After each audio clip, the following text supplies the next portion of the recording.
Okay. So we're here, section 2 of Embodied Light 1. So let's go ahead and prepare with our opening practice. So closing the eyes and getting yourself into a nice, comfortable posture for meditation and for energy work.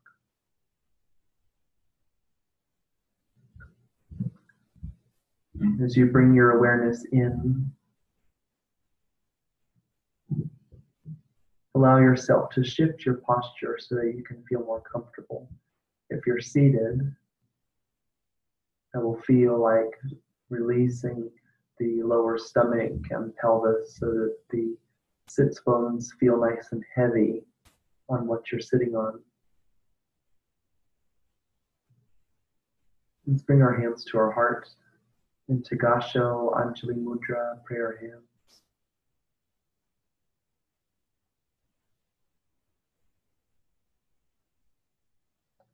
And call light to you. Call beautiful, radiant light. Today we're going to work with golden light and white light. So calling this golden white light to you and allow it to surround you. Allow it to cocoon you. And as you breathe in and out, allow this golden white light to merge with your light, with the light that is in the center of your being.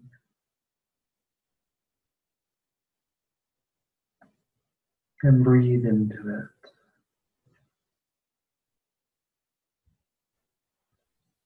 Imagining that far above your head is a beautiful golden white star, a great central sun. For today, this is your source of light, your source of spiritual love and energy, source of wisdom. And begin to let that light spiral down and around you and through you, coming in through the crown of the head and spiraling down through each energy point, spiraling through the crown chakra, down to the brow. And this golden white light continues to spiral down through the throat, passing the heart as this golden white light continues to spiral down into the solar plexus, spiraling down into the sacrum, into the womb. And this golden white light spirals down through the root, down through the legs, and spirals down past the lower legs and ankles into the feet, where it then spirals into the earth, past the layers of soil and sediment as this golden white light reaches deeper and deeper into the earth, connecting to the heart of this planet. And breathing more of that golden light down through the energy centers of the body, down, down, down into the earth. Allowing the belly, the stomach, the hara to fill with golden light. And as you exhale, send this light down into the earth. This beautiful energy cleans and clears and resets all of the energy of the body, awakening the atoms of the body, charging you with beautiful golden light.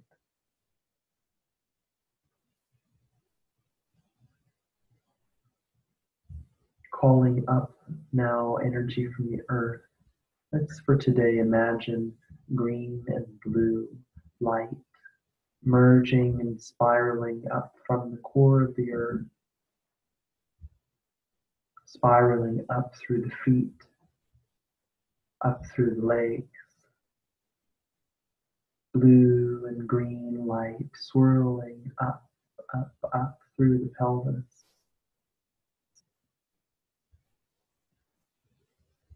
centering you as it comes up through your central channel, up through the root, through the sacral chakra, spiraling, spinning, clearing, resetting as it makes its way up through the digestive system, through the solar plexus, up through the heart,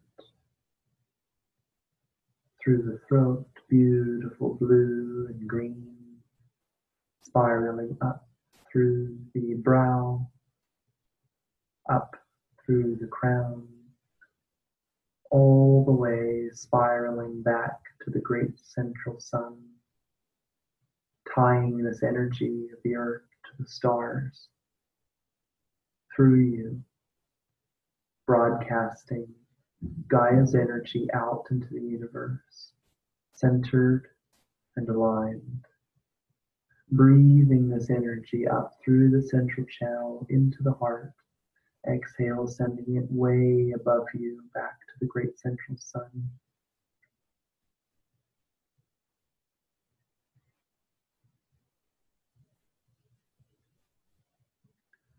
Breathing energy, gold and white, blue and green into the center channel of the body, and radiate this energy out into the field around you.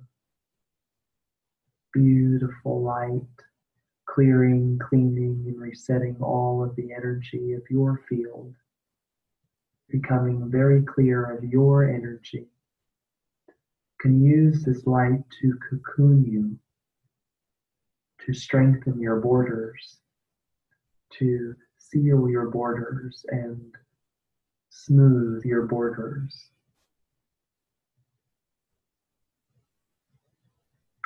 Beautiful, clean, clear, radiant energy swirling around you, shining from within you and broadcasting radiance and light and harmony out into the field, radiating unity, connection, fellowship,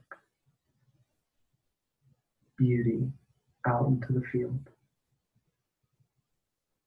Using your breath to amplify, clear, and radiate this beautiful energy.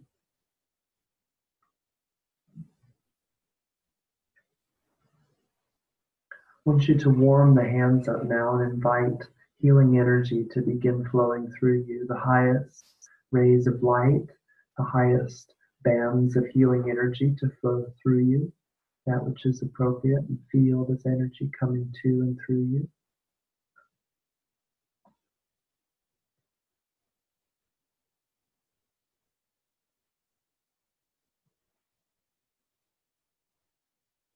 Flip your palms out and bring them out away from you, as if you were feeling the edges of your field.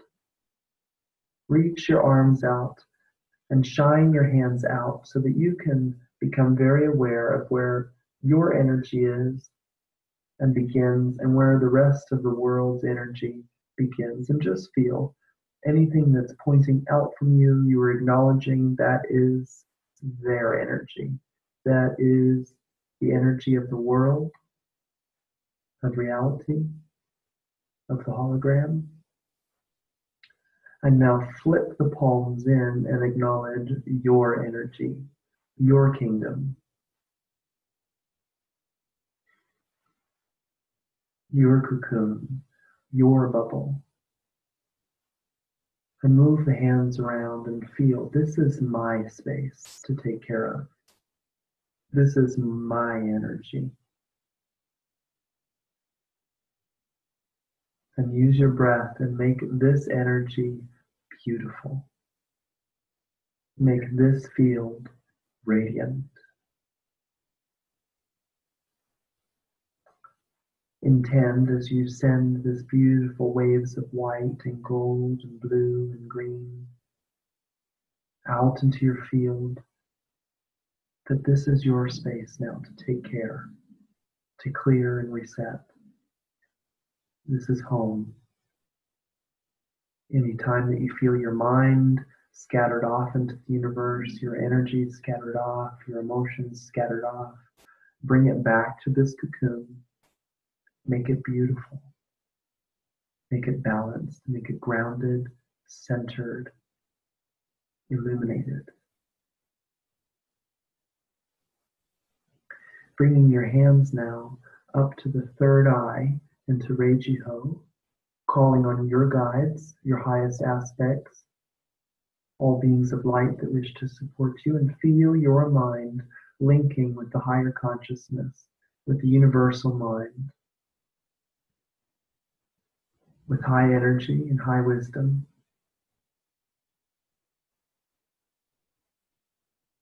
And ask now, where do my hands need to be? Where needs healing and love and transformation now? It can be any of the hand placements that you learned, or it can be a new one. Follow your intuition and know that there's no wrong place for your hands to be.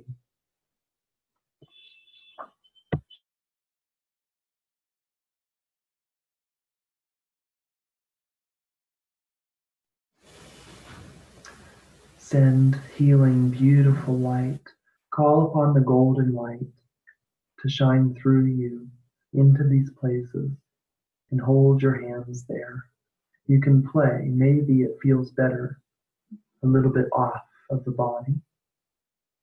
Just feel, where is it best for your hands to be? What space feels right?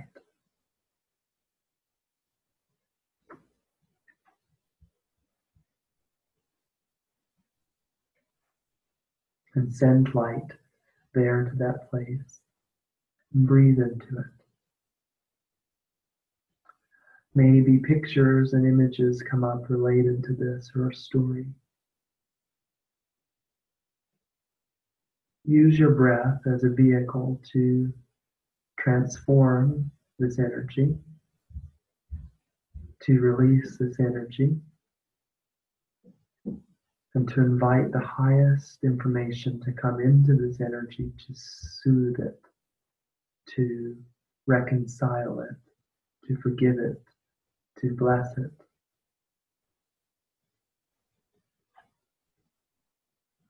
Feel your heart swelling with the love of Source as you call in the highest energy to work with you and through you, calling light to you and around you.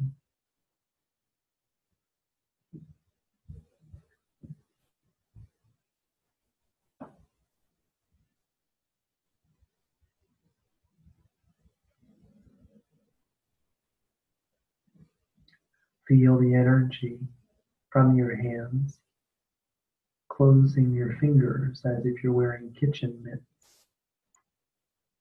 softening the hands and feeling and listening into the energy.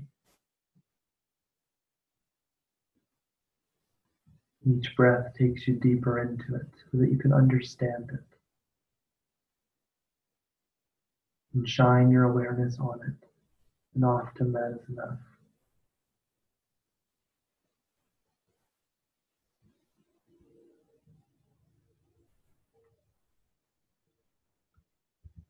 Very good. Let's shift out of that. Bring your hands back to Reiji-Ho, back to the third eye, and ask for a second location, another location. Where do I need to bring my hands now? Where does my mind need to focus now? And then take your hands to that place. Find the distance that your hands need to be, where you feel it the strongest. And then shine the light from your hands into that place. Breathe and use your breath as a way to open and heal and transform. Trust that you're doing everything that you need to. Just keeping your mind focused on the great central sun, on light, with your intention of healing.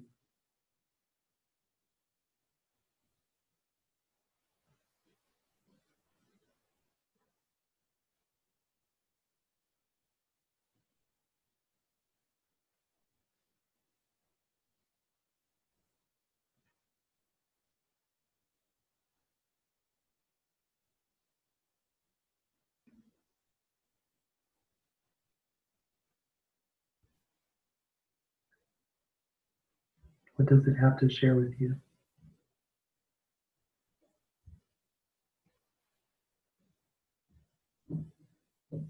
Very good. Then bringing the hands to the heart, feeling gratitude for this opportunity, for this ability, for this life, for the lessons. And then bringing the right hand to the left shoulder and going across the body, throw it back, hand to the shoulder, across the body and throw it back, across the body and throw it back. Good. And then hand across the shoulder, fling it off, hand down and fling, and then hand down and fling. A couple swipes of the hands with the intention of finishing. Really good. Okay, so that was for you to start to begin to work with golden light, to begin to work with the light of the unity consciousness body, the Christ conscious body, and to begin to engage with the golden light as we move into this golden age. White light also works really well. This was also for you to understand how to do an intuitive treatment on yourself using Reiji-Ho. Next week we'll be doing the scanning method. This is one way that you can add to the normal hand placements that move down the body that we learned last week. So the next thing I want to introduce is just the idea of a cleansing breath. And so this is a natural sound, the breathing practice that we do when we've been holding on to energy and we just want to let it go, right? Like when you hear somebody who's like tensed up and stressed and then they go, so what we want to do now is take that kind of unconscious behavior and imbue it with the light of consciousness. So when we're doing the, let me take a drink just a second.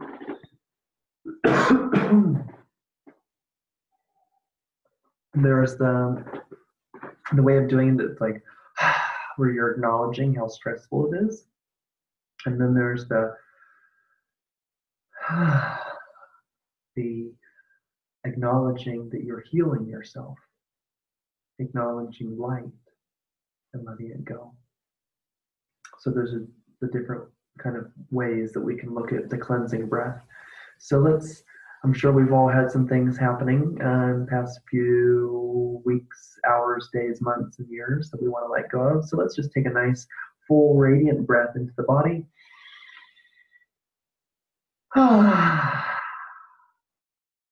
Do that a few more times.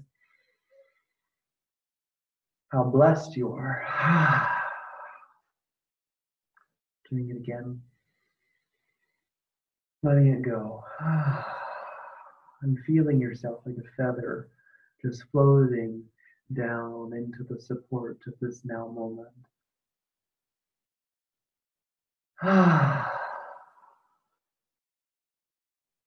Really good.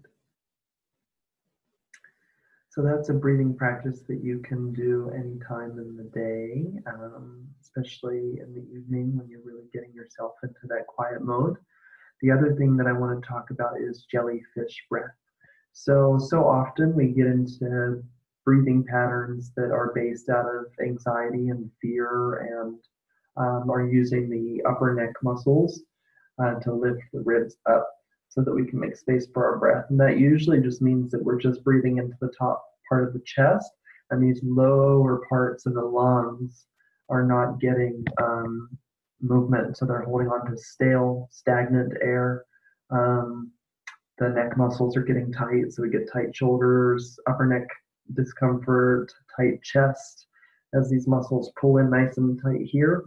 So as we learn to open the heart through different, movement practices or massage or intention, ultimately, we can start to tap into the space and the freedom of using our diaphragm and our lower pelvic floor muscles to open the breath and to invite more space into the body so we don't feel so contracted. So this is a practice that I do with children. It's a really great way to balance the different hemispheres of the brain by bringing the hands together and then doing what I call jellyfish breath. And so as we breathe, we'll inhale and open the palms, visualizing that jellyfish, and then exhale, closing. Go ahead and do this on your own, linking the mind with the breath and with the body, exhaling and bringing it in. You can even look at the hands too and see, are you actually timing it up? Are there any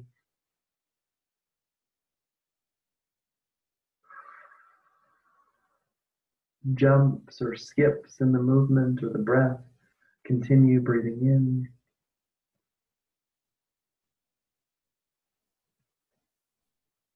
and out.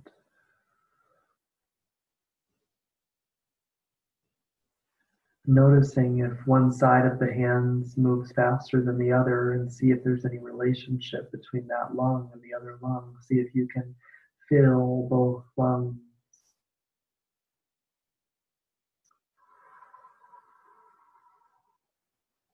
Evenly.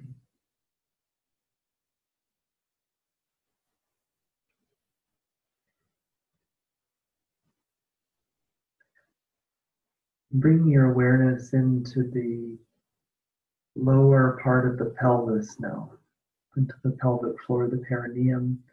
And as you exhale for right now, let's exhale totally, contracting the perineum, lifting it up, contracting the low belly, and then inhale, soften the perineum, soften the low belly, and expand out through the back of the ribs, the sides of the ribs, the chest, the heart, the crown of the head. And then exhale, just funneling all of that in, down from the top, into the chest, into the belly, pelvic floor, core hugs in tight, squeeze out all of that air, and then just relax. Allowing the diaphragm to expand, allowing the backs of the ribs to expand, chest expand, head expand, hands expand, and then down, closing the breath. And once you get to the bottom of the breath, you can really press those hands together, open the heart, squeeze the low belly, and then release everything, expanding in all directions. I'm going to let you do this for a little bit on your own.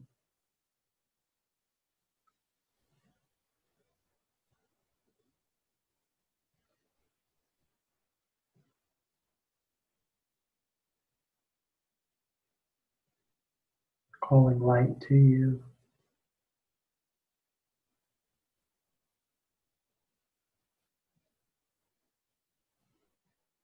Not judging the experience, just witnessing, seeing where you might like to contract more, where you might like to release more.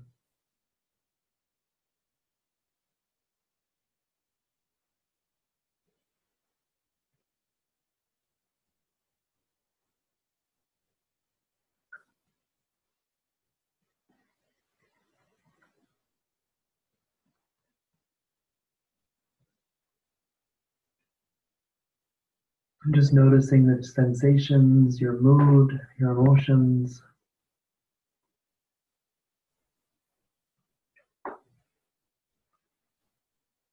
And bringing the hands down on the thighs and just breathing normally here.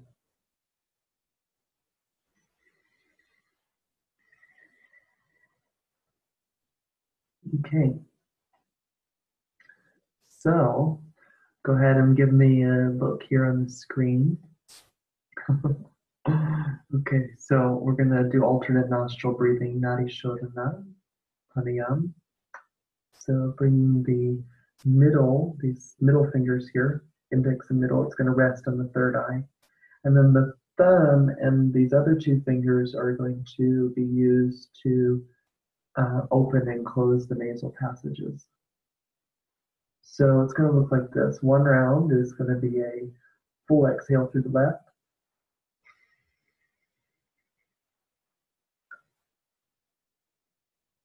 That's to begin. Inhale left.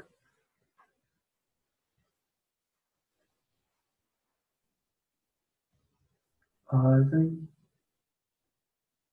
Exhaling right, opening the right.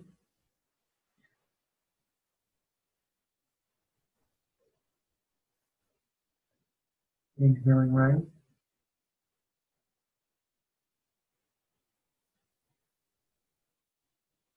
Pausing at the top, closing both. Exhale left.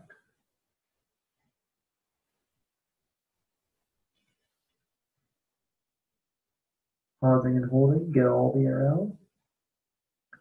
And then returning. Continue doing this all on your own. Let's start with the count of 4, 2, 3, 4. Close. And notice if you're holding anywhere, relax into it. That was enough air. 4. Exhale through the right. 1, 2, 3, 4. Pause at the bottom. See if you can relax into it a little bit more. Drop into it. Inhale right. 2, 3, 4. Pause and hold. Relax into it. 2, 3. All is well. Exhale out. 2, 3, 4. Pause. Relax into it. 3, 4. Continue on your own just like that.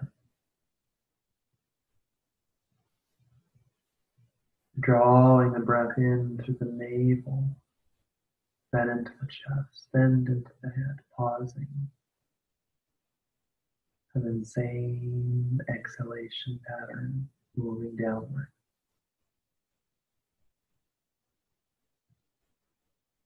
Just noticing if you've grabbed onto the chest or the throat or the tongue or anything else, and just let it go. And just allow the breath to create more space on all dimensions.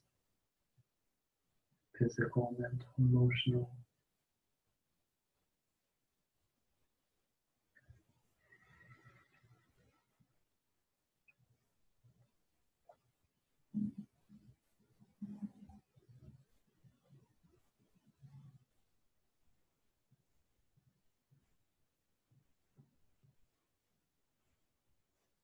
Just releasing any judgments about it and just being playful. Just being present with it.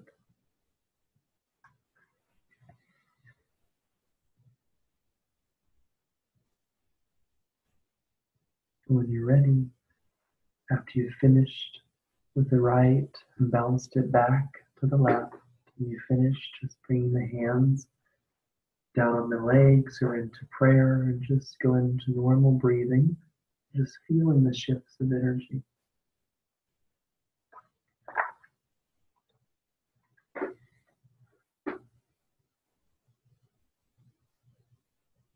Easy breath, calling light to you, tapping into your inner light, shining it with the breath.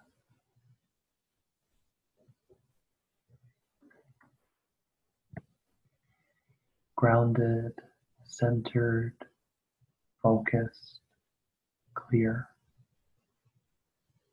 present. Then you can begin to open the eyes, allow the light to come to you as it always has and will. And yeah, very good.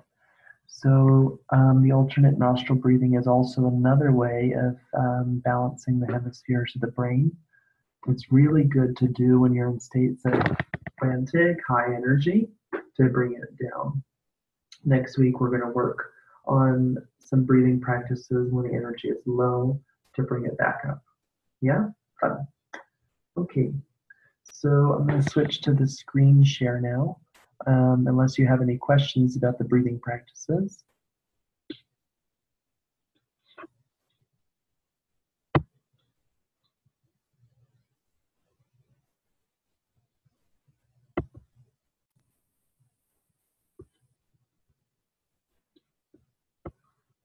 Let's move here all the way up, all the way up,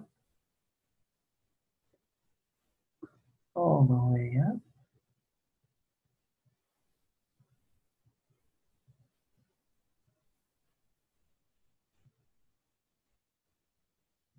It's going slowly.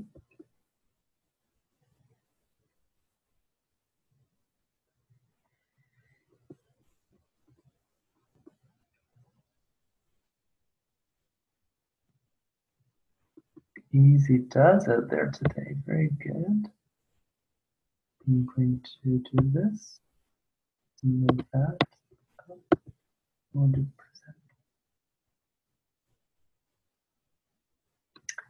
At any point, if you have questions about what I'm saying, or if you want to add any comments, I'm totally open to that.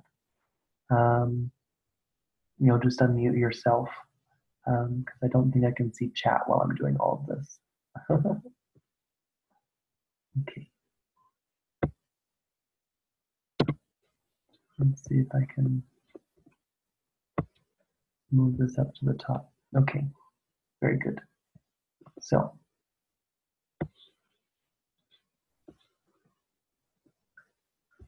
all right, so the focus of today is to begin to teach about the, just kind of some basic laws of the universe and how things are organized and how we can get the most out of it. I'm going to try to get rid of that so you don't see my screen the whole time. Maybe I can close this. Very good. Got it. Okay. So the Earth is an ancient mystery school. This is a playground of learning and growth and development. It's been here for a long time. Will continue to be here as a place for growth and exploration. It's a very dense environment here. It's very thick and slow, this physical reality. Other realities of existence can be much lighter and much faster in manifestation. Here, things take time. And this is how we experience our life, is through time. We experience all of this through our beautiful body, the vessel that is perfect for you. This is the vessel that your higher aspect of yourself chose to be perfect for what you came into this world to do. With the shapes, the sizes, the things, so that you can think about it. If it was a body that was, out of standards of societal beliefs about what beauty is, so that maybe you could understand your true beauty, or explore enoughness in other ways to find value. Or maybe it's a body that is handicapped in some way, so that you could experience,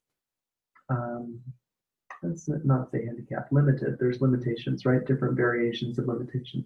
So limited in a way so that you could understand patience, humility, these kinds of things. This is a free will planet. It's a design, choose your own adventure kind of place, right? Every moment we're choosing which way we want to go, which way we want to create. Once you pass through, once you come into the incarnation here, you forget about the infinite amounts of lifetimes and experiences your essence has been in. So many of us, especially those who feel that they're on mission here, are like, I think there's something I need to be doing, but I can't remember what it is. There's something really important I forgot, but I'm not sure what it is, right? So once we pass through, we forget about all the other incredible things that we've experienced and really who we are. And so being here on Earth is a process of remembering. It's about realigning. It's about reuniting with Source through you. Gary Zukov has a really wonderful book called The Seat of the Soul.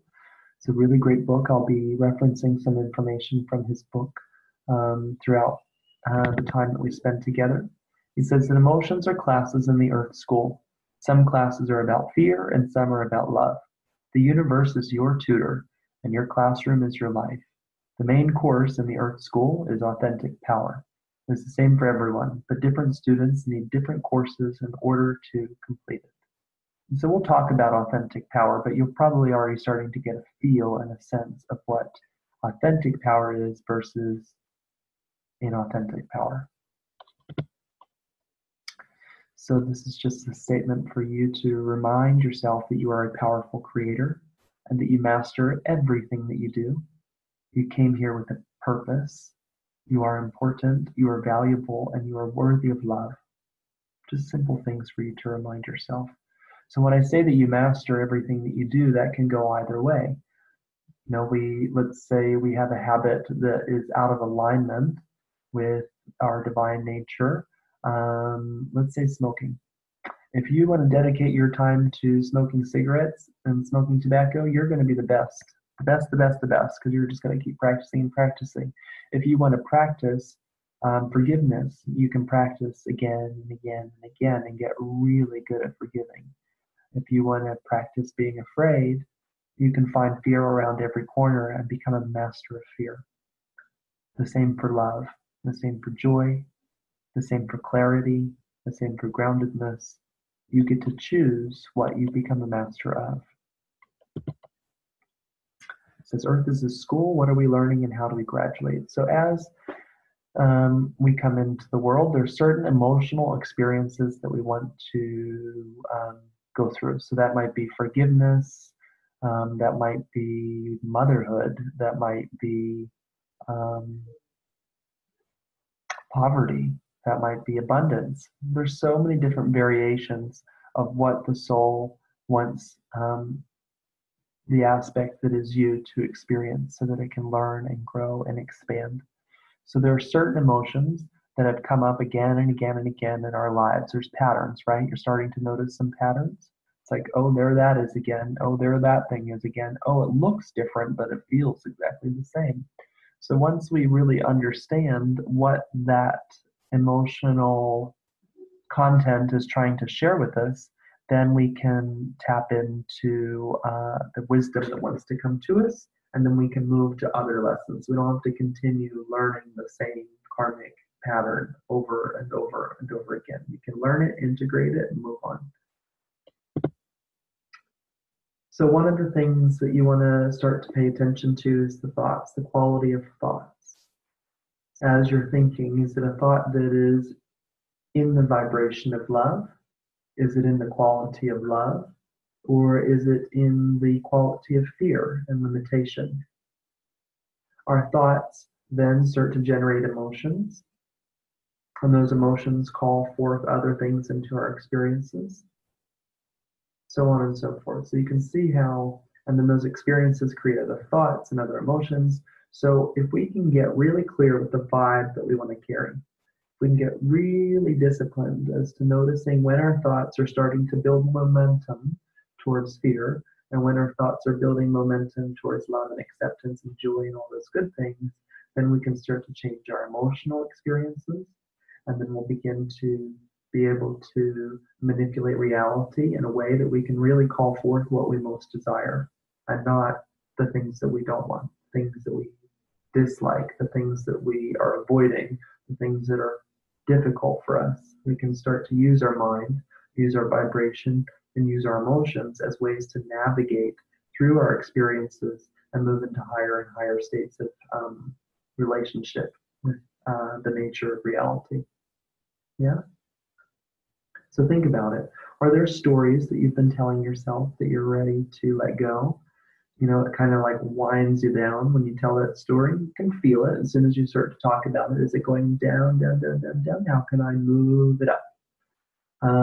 Are there stories that you want to start telling yourself? Are you telling yourself, thinking and narrating the story of your life, saying, oh, I don't want this? I'm narrating, what I don't want, I really don't want that, I don't want that? Or are you starting to tell the story of your victory, of your healing, of what is becoming, and releasing the stories of the past, of limitation, of what has happened, and stop dragging it with you through your life, but really start to create from this now moment a more beautiful vision?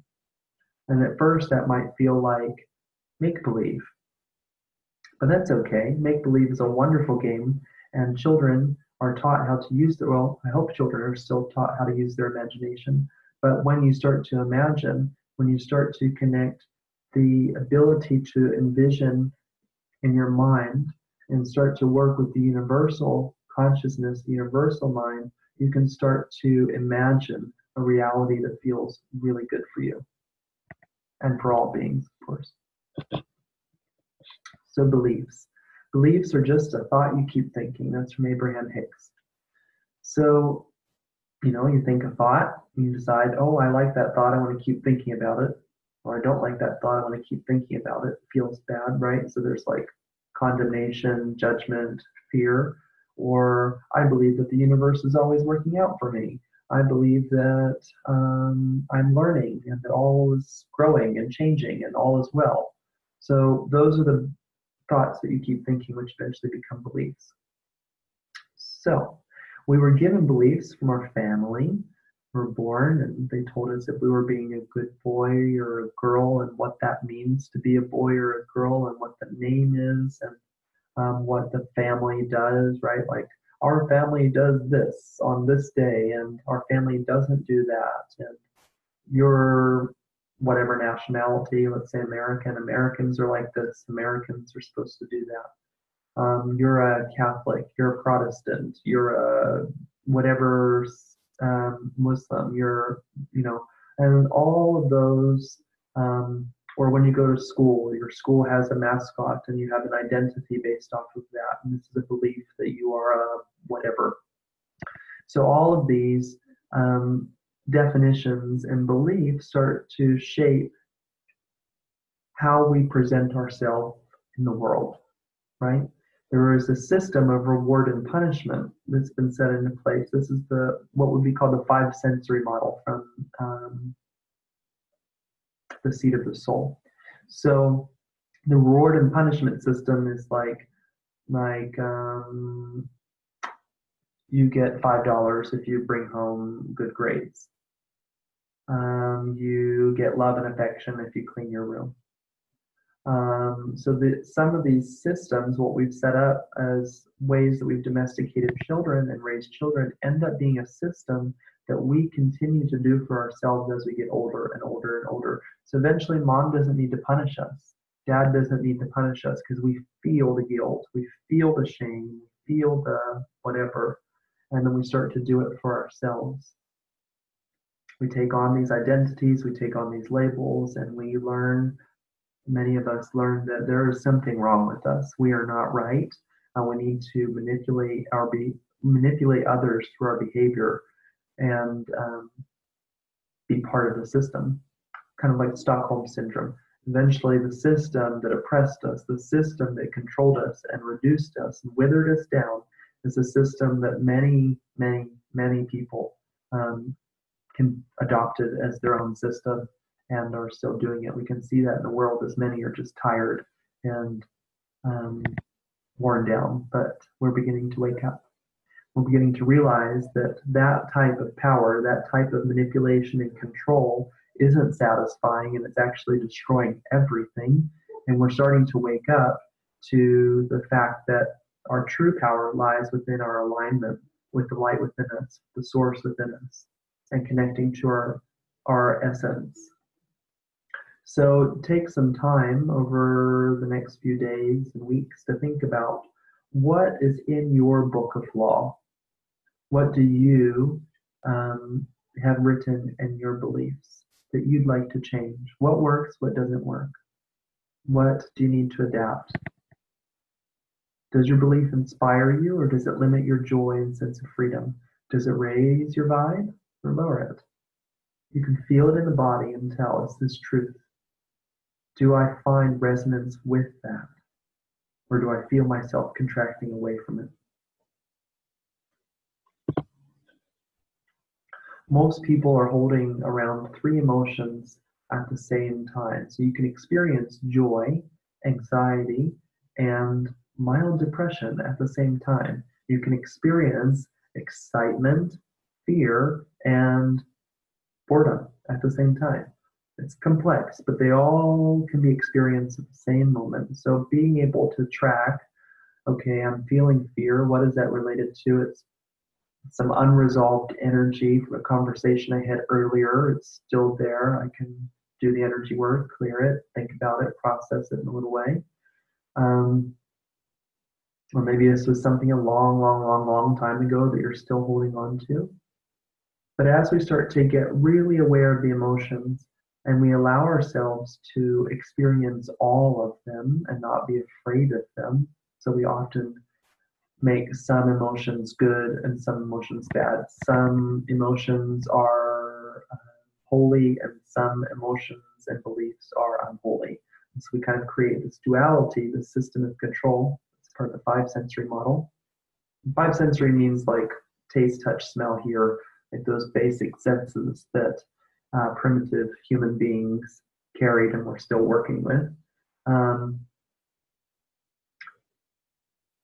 So losing my track of thought here, finding it again. Emotions want to be felt, they want to be integrated, and then they want to be released. So the natural flow is, experiencing the energy and then letting it flow and go out. If you've ever seen like a dog that shakes after something happens to it, it's shaking the energy off. It's letting it be felt and then letting it go back into the universe to be used for better things. So you want to become more aware of when you're being triggered. What happens? When does the contraction happen? What's being said? And then realize that what's happening in your external reality is for you to understand that there in your vibration, in your belief system, you're holding a limiting belief that is being triggered by that event. So we can't blame the external thing. We have to see, oh, this is showing up because I have a belief that's whatever. And start to notice when those triggers happen, when those blockages happen, and start to work with them to transform them. Slow them down a little bit. Slow those responses down so you can understand it. So many times it happens so quickly. Trigger, reaction. Feel the trigger, breathe into it, slow it down, slow it down. What is it trying to tell me? What is it trying to tell me? Transmute, transmute, transmute, transform, breathe into it, bring light to it. You know the truth, you know the answer, let it go. Yeah? Just really let it be felt. See it instead of pushing it down. Be the silent witness that watches all of these experiences come in and come out. Watch your inner experience. Watch what's happening in others. And you'll start to realize that people are having these energetic experiences with each other. And eventually you'll get better and better and better at understanding it. So you'll actually begin to see in the matrix, the matrix, begin to see things beginning to happen before they happen, and you can take care of it before it happens. Make sense? Okay. So sovereignty, total spiritual autonomy, being a free and natural human being, being self-governed and self-regulated. This means that you have authentic power, real power. It's something that you always have. You just have to claim it. And reaching out for validation, reaching out for love, reaching out for anything really, is because we're reaching out, trying to get something so that we can feel a certain way once we have it. So you can feel a certain way and then have the universe bring it to you. You don't have to reach out for it. So we have to learn how to transform the beliefs that tie us to the family identity, that tie us to the religious identity, that tie us to our national identity, to our gender. Look at all those beliefs and start to transform the ones that are no longer serving the truth of who we are as source, energy, and form. Those ideas of limitation, and start to strip them away one by one, handful at a time, so that we can be back in our fullness, and our clarity and our sovereignty as one part of the all.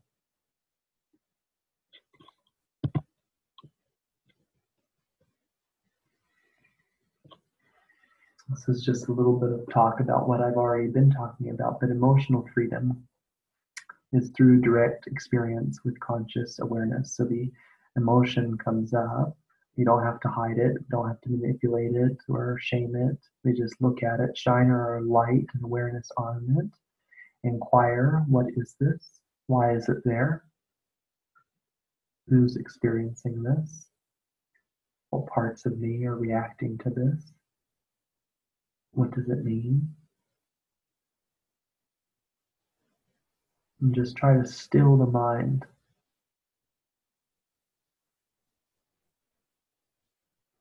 So often people are constantly searching for something that's going to bring them emotional freedom. They look outside of themselves through medications, as prescriptions. They look outside of themselves for love. They look outside of themselves for success or well-being, and the truth is it's already here. If you feel that you are searching for all of those things, the invitation, like Gangaji says, the invitation is to stop. To stop all trying, call off the search just for a little bit, just for an instant. Breathe into that and see all that is available to you in this now moment. You are that which you seek. I am love. I am success. I am joy. I am love unbound. Free.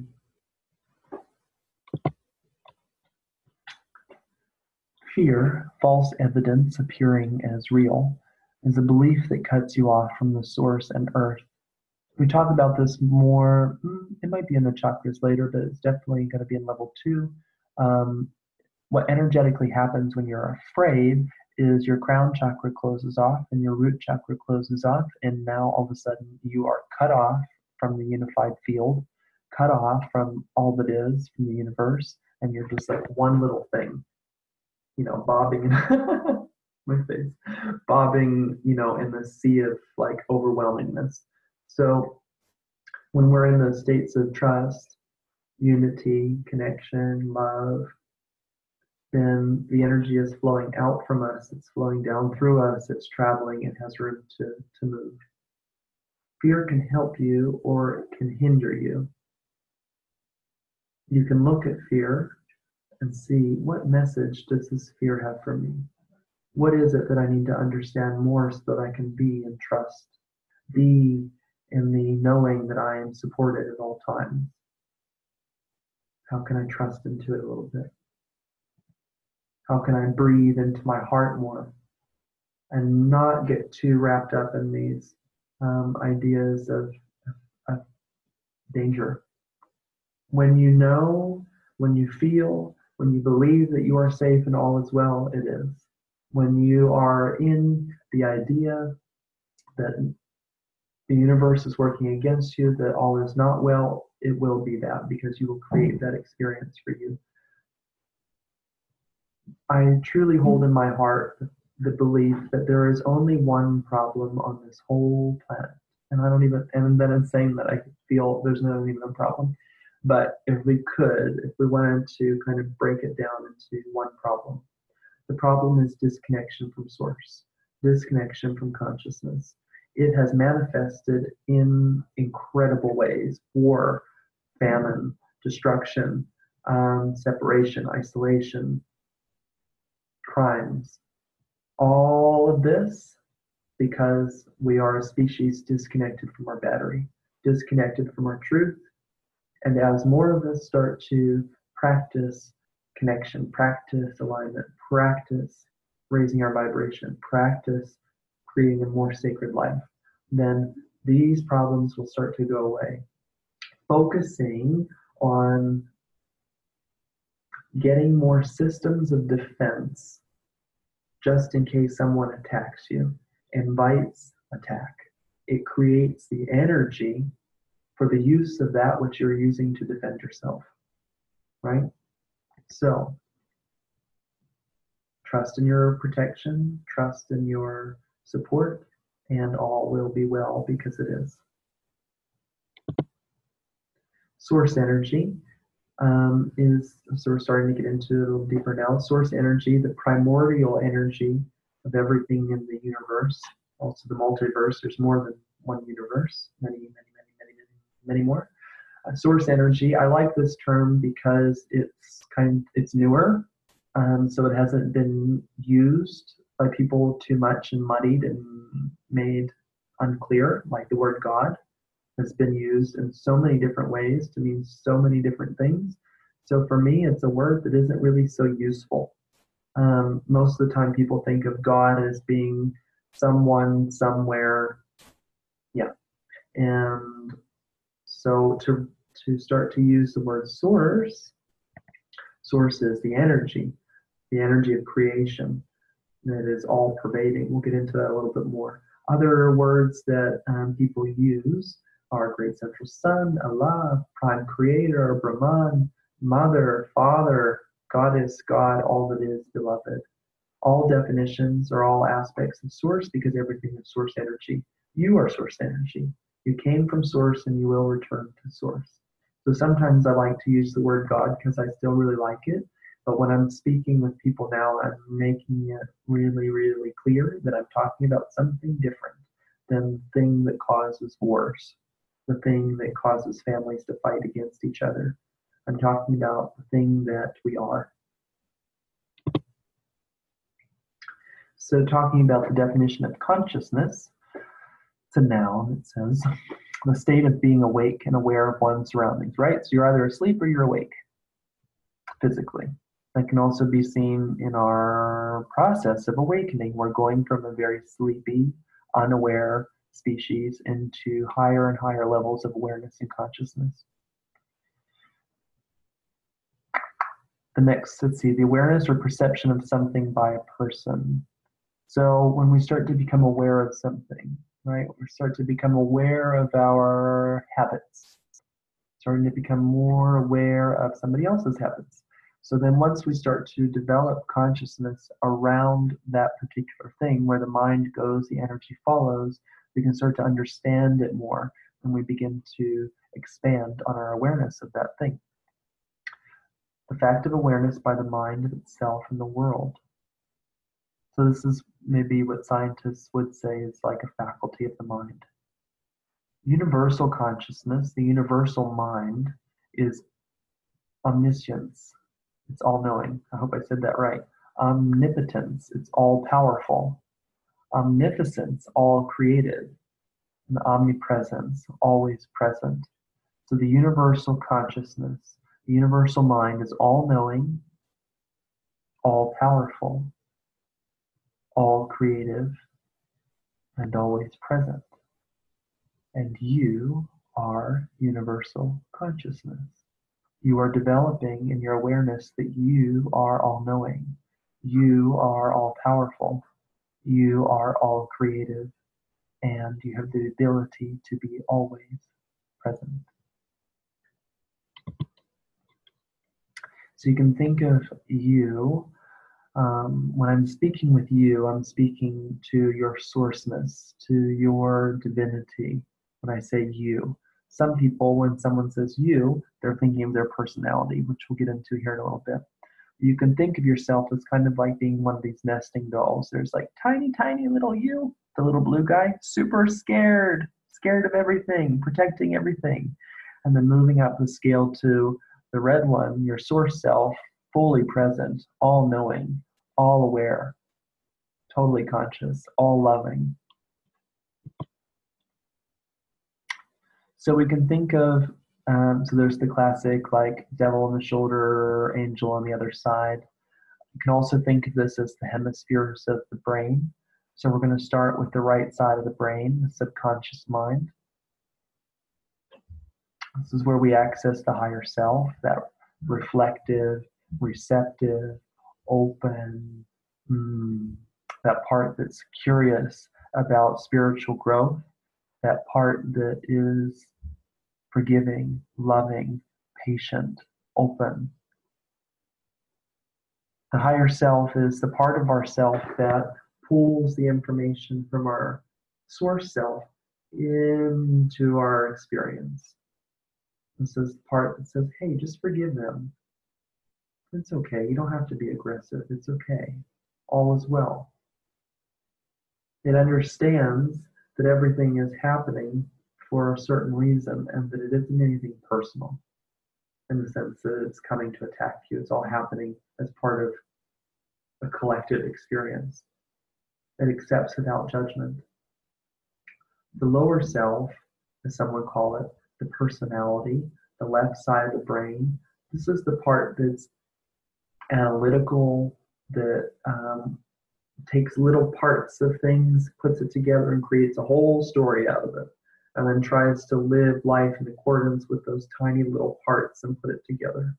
Dolores Cannon, the creator of the technique, quantum healing hypnosis technique that I do, she called this side of the mind Mr. Stupid, or Miss Stupid, I guess, too. This part is generally concerned with self-preservation, preserving the body, preserving the what you would call ego, preserving the reputation. It holds fears, maybe unintegrated trauma, negative limiting beliefs, selfishness, and illusions of some kind, deceptions. It's oppositional. It sees things in duality. It's like right, wrong, good, bad. It's very useful with protecting the body. And this is the part of the mind that keeps us from stepping out into traffic. This is the part of the mind that we use to like choose which clothes we're going to wear and choose like functions for the body to do. This is a wonderful side of the mind to use for those kinds of instances. But when we're looking for growth and we're looking for expansion, we need to tap into the feminine side, the receptive side, the side with the part of ourselves that is concerned with spiritual growth and true nourishment and for the greater good and for service and all of that. So it's a practice of, we're children born into that higher self state, that superconscious state, and then we start to pick up the beliefs and the ideas and the labels and all that kind of stuff. And then spiritual growth is starting to shed away those beliefs of limitation, those labels, until you can get into a full higher self state, into your Christ self state, into your unified, multidimensional, galactic creator state. This is where we're going. This is what we're looking for. This is what we're becoming and allowing. So it can feel sometimes like you're beginning to wake up in the game, in a video game, in a holographic reality, especially now as things are getting more and more polarized and people are deciding which fork in the road they're going to go on. It can feel like you're in a dream, like you're awake in the dream. Once you think the movie The Matrix. So they're inside the dream, they can have downloads, all these abilities coming in, they can start to manipulate time and space. This is what we're moving towards. You can see other contemporary representations of this, like the 13th Floor, Tron Legacy, the OA started to talk about this again. Like there are other levels of reality. Inception's a really good one too. I'm forgetting the other one that I want to say right now. Anyway. Remember that you're the writer and the director and the main actor of your dream. And as you start to gather those limiting beliefs, process them and release them, you're going to start to be able to really create the matrix how you want it to. And then you can eventually work really in harmony with the energies of this reality to create things in the future that are really good, which you're probably already doing. But once we start to understand how the energy systems work and how the laws of the universe work, we can start to get faster and faster and faster. Yeah, change the way you look at things and things will change the way they look. So we talked about the 5 sensory humans. You can see this image of, you know, primitive human there in the cave making fire.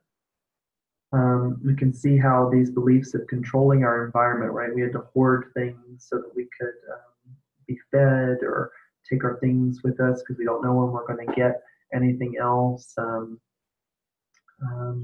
We had systems of control based, you know, made out of that, like institutions, schools that were made where one person has the power and then there are some that don't have any power. Those kind of hierarchical systems that were created in this way so that we can control reality and get our quote unquote needs met. Now the multisensory human, the human that is aligning with their true nature, we're starting to become, especially if you're in this group, starting to become aware of senses beyond the five. We're having visions, we're having dreams, we're having synchronicities, we're having energy experiences. So it's not even just a sixth sense. The Egyptians believe that there were like 360. There's so many senses. As you move out into the layers of the body, we're starting to have more awareness and more gifts as they come online. The multisensory human is focused on spiritual growth, on expansion, on aligning with the universal consciousness, and crystallizing that in the physical form.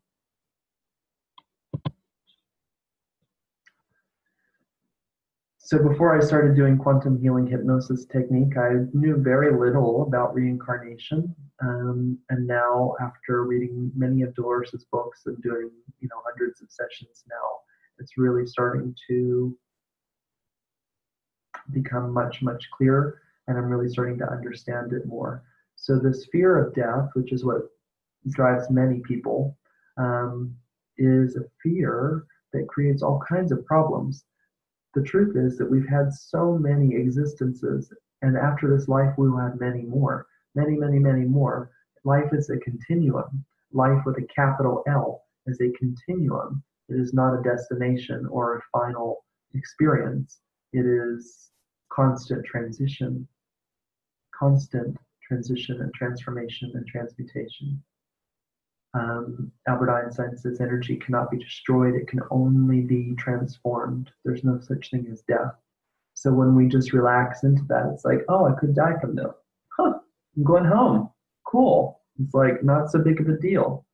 But when we are constantly, and it shows up in little ways. It's not so obvious that it's death. It's, you know, the fear of shrinking, the fear of fading, the fear of not being alive.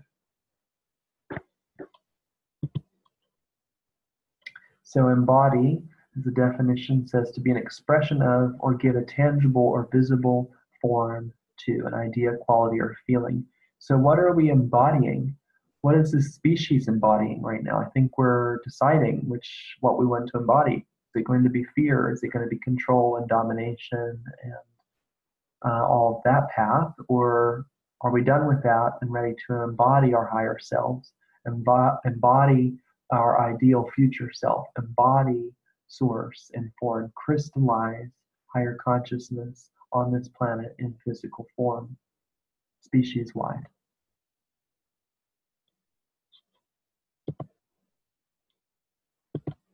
So now we're moving into some of the 12 universal laws.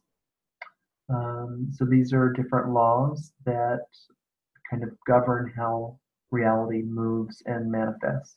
So the most inclusive is the law of oneness. Everything is connected. Everything comes from the same source. All is one. Nothing can ever be separate from it, except for our belief, our illusion that we are separate from it. Everything exists within a field of energy. The unified field theory from Einstein says,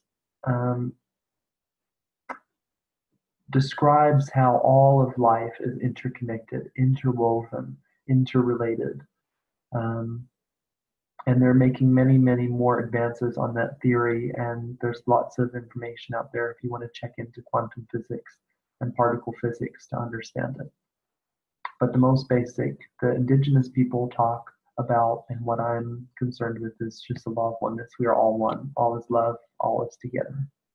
Even the dark stuff. All is part of one.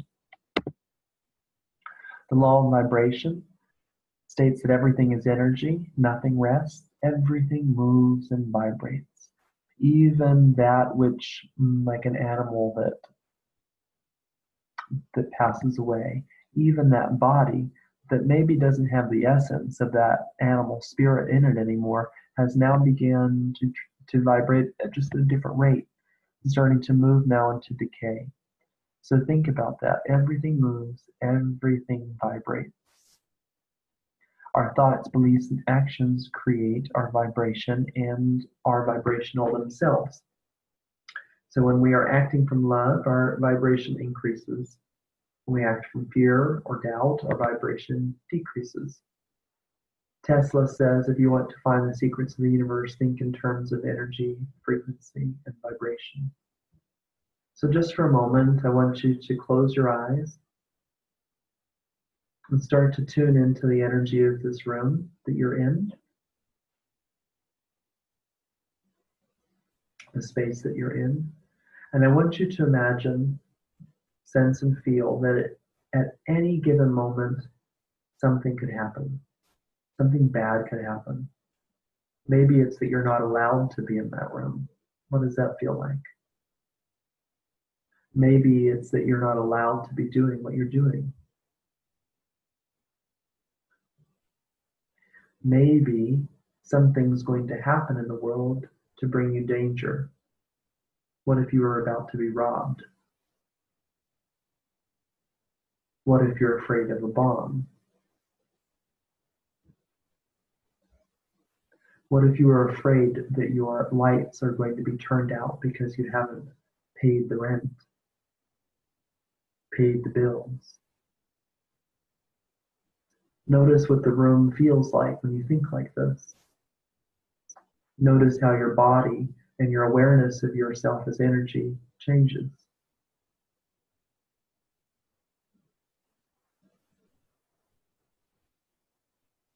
All right, clear those energies. And now I want you to imagine, sense, and feel that you are being supported by the entire world to be doing what you're doing. You have been given private time and private space, and this time is blessed. There is plenty of resources coming to you whenever you need them. You are always provided for, always protected, always loved by the universe. You have many high beings that support you at all times. Source loves you, your guides love you, your higher self loves you, your ancestors love you. All is well. All is well. Feel the energy of the space that you're in. Feel how this vibrational offering manifests in the body, around the body. Call light to yourself. Golden, beautiful white light.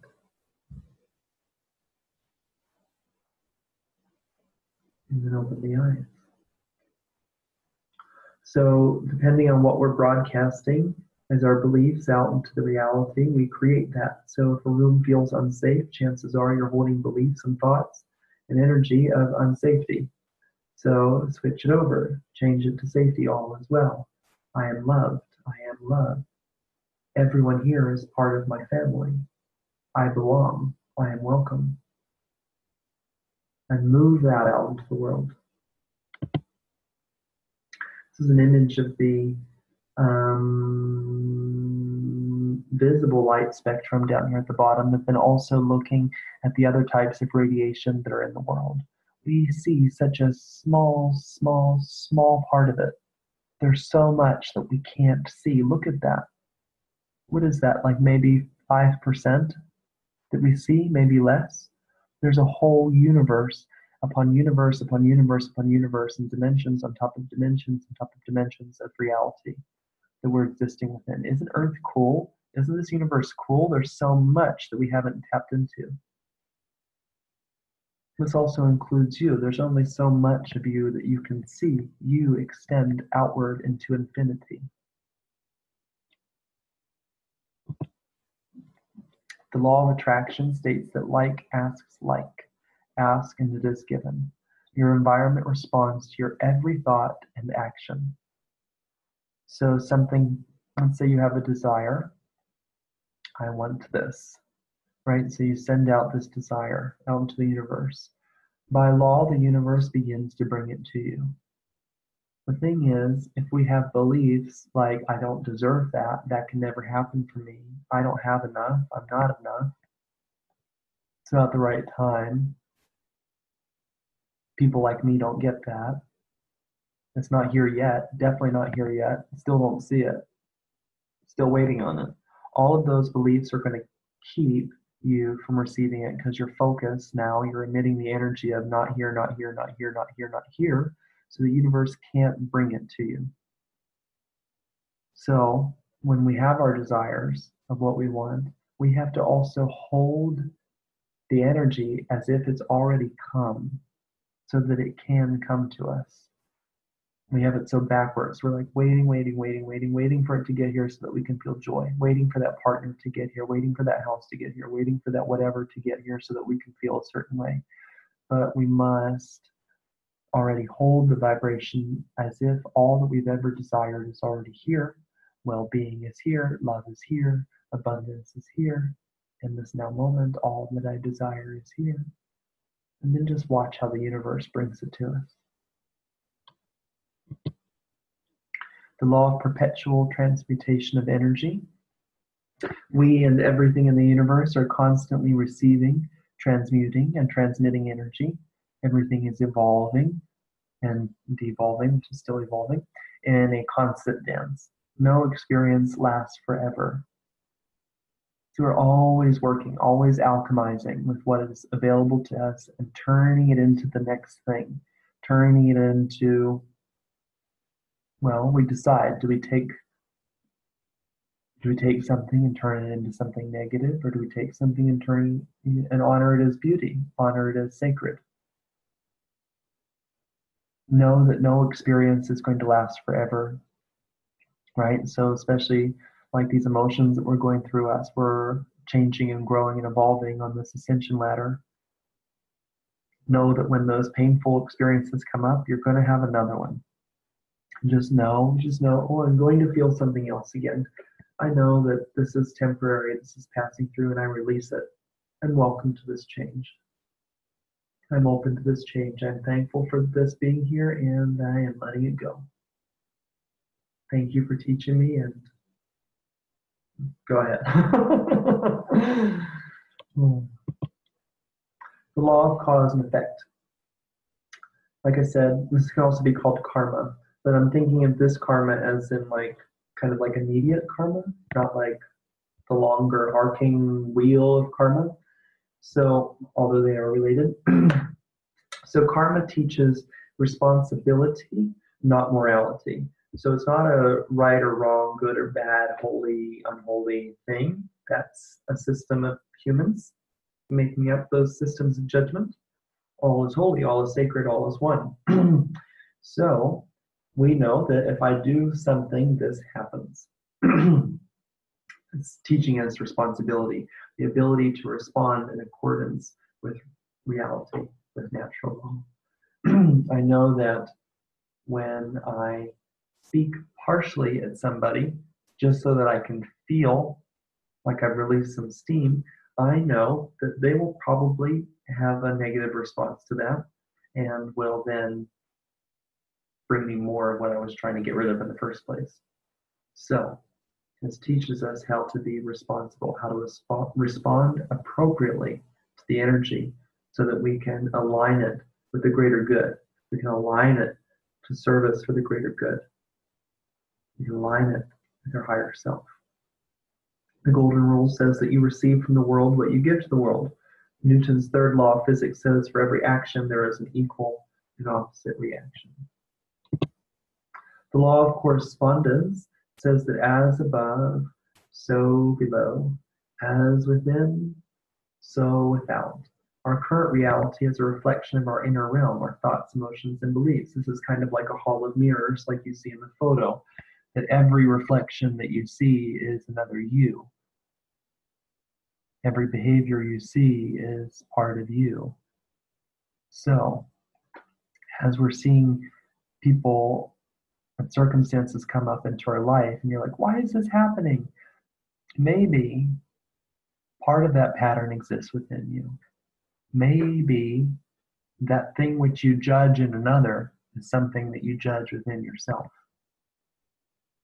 Right? So the practice is to find compassion. So when we can find compassion with somebody who annoys us, whose behavior annoys us, when we find compassion with them there, we're able to be compassionate with ourselves and those parts of ourself that are in that same state.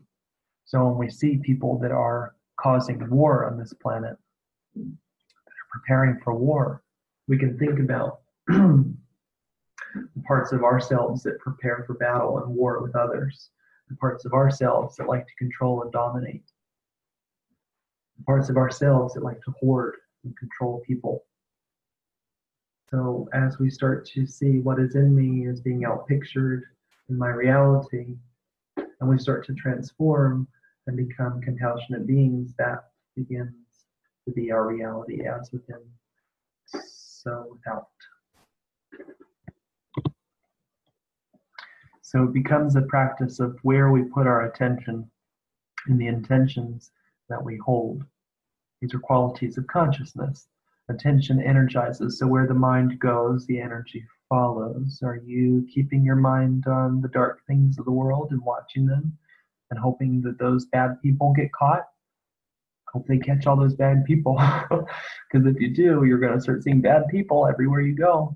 Or is your mind focused on, oh, look at that beautiful thing that's happening over there.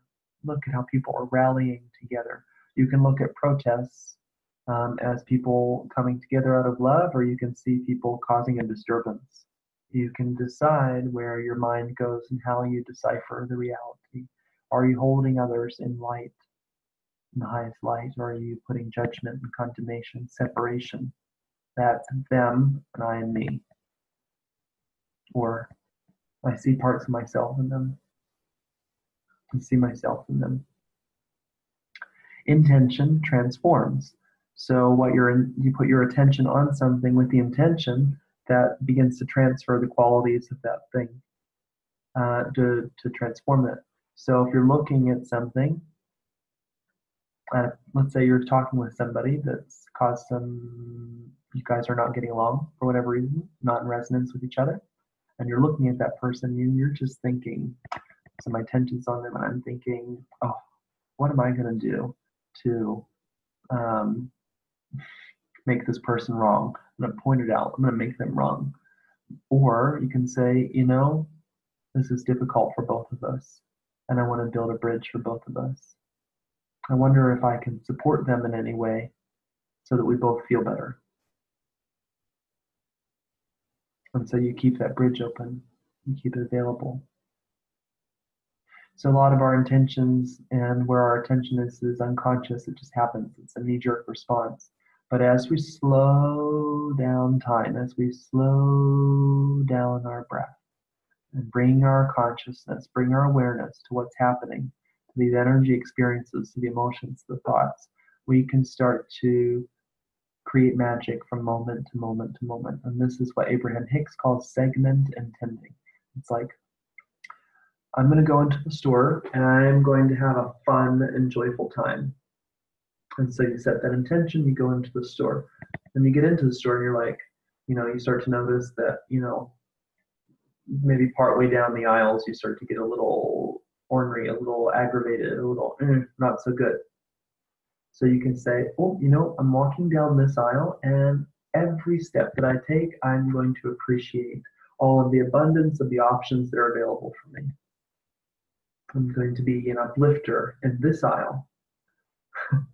And then you can move throughout the aisles of your life, move throughout this beautiful reality, and choose moment to moment what you're intending for that particular segment of your awareness. The law of gender, everything in creation has masculine and feminine qualities. Every little part, it trickles down into the smallest parts of creation into the biggest. In the animal kingdom, it manifests as sex. So we want to think of the qualities of masculine and feminine, and those are listed over on the side, some of them listed over on the side, and how we can embody integrated masculine energies and integrate feminine qualities. This is often called the sacred masculine and the sacred feminine, the wholeness, the wholesome masculine, the wholesome feminine, and how we can embody them. There might be times where we may need to be more assertive, and there might be times where we need to be more passive. There might be times where we need to be hot, and sometimes where we need to be a little cooler in our responses to life. So know that there's a balance, there's an exchange. It's moving and it's flowing. It's curvy and it's linear. It's round and it's square. The law of relativity says that nothing in life has any meaning except for the meaning that we give to it. It just is until we compare it to something else. Really, nothing has any meaning. We can look at something, and not to be apathetic, like cut off from emotion, not engaged in it, but we can just see it simply as it is. It is what it is. It just simply exists. And then we overlay our emotions, we overlay our beliefs, and we overlay what we're afraid of happening, what we want to happening over top of things, so that we're not actually seeing anything anymore for what it truly is. We're seeing it with all this stuff on top of it. You know, like when I was younger, my younger brother passed away, and it was a really powerful experience and caused a lot of growth for me and my family and also the community. But it was always strange for me to like deal with other people's emotions. Like when I would tell them about it, they would say something like, "Oh, that must be awful. I'm so sorry for you." And there they are, broadcasting their beliefs, their emotions onto me. And I would be like,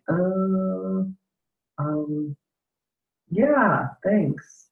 I wouldn't really know what to say. It was more of like, I wanted to just share them so they know what I'm moving through, not necessarily needing sympathy. Because you'll start to learn anyway that sympathy actually brings you down in vibration. When you're like, oh, when you're getting that, like really in the suffering with them, what we want to do is stay in compassionate awareness, witness another in their struggle and their glory. Realize that we too have gone through experiences like this, or maybe not, but we can relate to it and just simply witness. We don't have to drop down into it.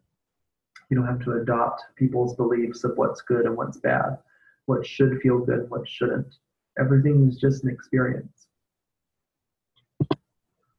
The law of rhythm says that everything vibrates and everything has rhythm. So we talked about the law of vibration, now the law of rhythm. So there's this undulating pattern to life that can go with almost anything. You hear right now I'm hearing the sound of the fan in the bathroom in my home. It has a rhythm. My heartbeat has a rhythm. This planet has rhythms. It has seasons. This solar system, this universe, all has rhythms and patterns, stages of development, cycles. You can start to notice some rhythms that come around in your life. Your birthday is the rhythm.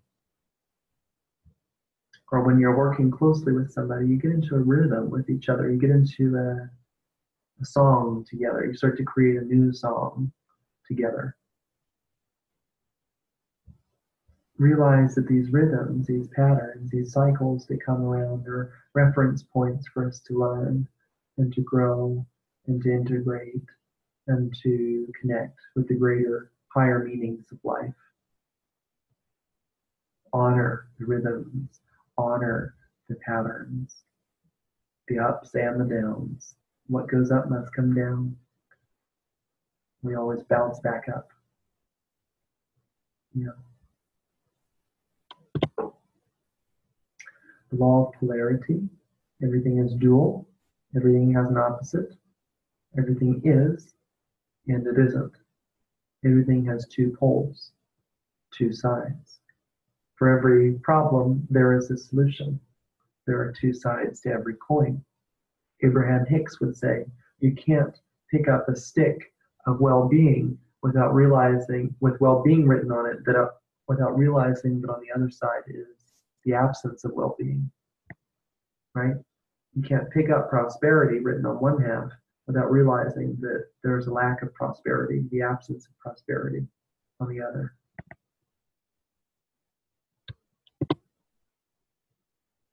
Soul purpose. I get kind of funny with the word soul because I never know which one to really use for different people, because everyone has different definitions of it. But let's just say your purpose, what you came here to do on this planet as essence and form, is to discover what your authentic power is. Alignment with your essence, alignment with light, alignment with source, alignment with this planet. To transform any ideas of lack, any ideas of limitation, any ideas of separation, turmoil, fear, doubt. Transform them so that you can join in with the chorus of the universe, the one song, how you can allow all notes to be played beautifully, harmoniously, to become source energy embodied and not lack embodied, to embody love, to embody light, to give form to light, to give physical expression to light and source. You didn't come here to just experience light. You came here to experience all colors of experience and choose light, choose love, choose forgiveness, choose connection, choose compassion. And the things that block us from truly experiencing that without end would be our fears and our patterns and cycles of limitation. So as we work with our higher self, acknowledge that you have higher and lower beliefs. You have some beliefs that are in alignment and some beliefs that are not in alignment. And start to engage more with, what is my higher self? What is my awareness of my higher beliefs? What does it want from me? What would me in my most ideal state choose here? And this begins the great work, or the hero-heroine's journey. I didn't write about that. Maybe later. I think it'll come up in a little bit. We'll talk about the hero and heroine's journey. The higher self, the greater part of you that exists outside of physical reality, your essence, speaks to you through the body because it is the fastest and most direct. It does this through physical sensations, heartbeat, breath, feelings, illness, emotions, dreams, intuition, synchronicity, downloads. So when you're experiencing something in the body, let's say it's an emotion where you feel contraction somewhere. Let's say though you feel powerless, and so you feel this contraction, this kind of zapping of energy in the solar plexus. This is a signal from your higher self saying, hey, you've cut yourself off from me. Hey, you've cut yourself from your cut yourself off from your battery. Tune in again. What's that belief? Or maybe your heartbeat starts going faster for some reason. It's like, hey, pay attention to this. There might be energy around you that may not feel good in your higher self, your higher awareness, the higher aspects of who you are, saying, hey, tell that body to pay attention. Move that body. Go do something. Speak up. Be quiet. There's so many different ways that our system is so quick in sending us signals of what to do. So instead of ignoring it, instead of ignoring what your body is telling you, say, what are you telling me? And then honor it. You don't have to understand it, just honor it. Your body, your higher aspects are aware of things that you can't see. They can see the energies that are coming to you. They can see that there's a rendezvous that could happen, that could bring you something beautiful. They can see that if you just move 2 inches to the left, you're going to be in a more comfortable, more safe place. Yeah, so pay attention to those feelings and sensations. Pay attention to your dreams, your intuitive knowings, the synchronicities, the downloads. They're all so, so, so important, especially now as we move into this transitional time. Disease and dysfunction happens when we make a habit of ignoring that energy, ignoring those signals, ignoring and constantly practicing fear, doubt, ignorance, disconnect, disempower. So the more we practice those, the more that it becomes the energy that's held, the more that we hold it, the longer we hold it, it begins to crystallize. The more that we crystallize it, it starts to become louder and louder. It starts to become physical sensations. It starts to become illness. It becomes disease. It becomes, total, complete death. We've blocked ourselves off, right? We don't have to have that. Illness is a choice. We can tap into our incredible information that we have within. We can find teachers and guides that can help us come back into wholeness, come back into a holistic way of looking at our life. Heredity just simply means that emotions and beliefs have been passed down from generation to generation. And know that you can move beyond that. You can tap into your DNA and go to the source of that trauma in your ancestral lineage and heal it. You can tap in to your Akashic records and download the information that you need to move into higher states of well-being. You can think yourself into a better state. You can emote yourself into a better state. You can imagine yourself in a better state, and you can redirect the energy of your life into that of balance, wholeness, wellness.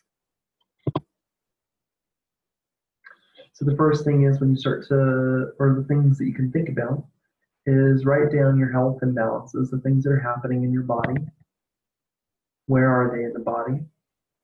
And think about what was happening in your life when those things started. When you started to get glasses, when your eyesight started to go away, were you not wanting to see something in your life? Was the world dark? Were you wanting to not look at your essence and look somewhere else? That's another one. If you have digestive issues, when did those start? Were you having trouble digesting other people's beliefs? Was somebody overpowering you?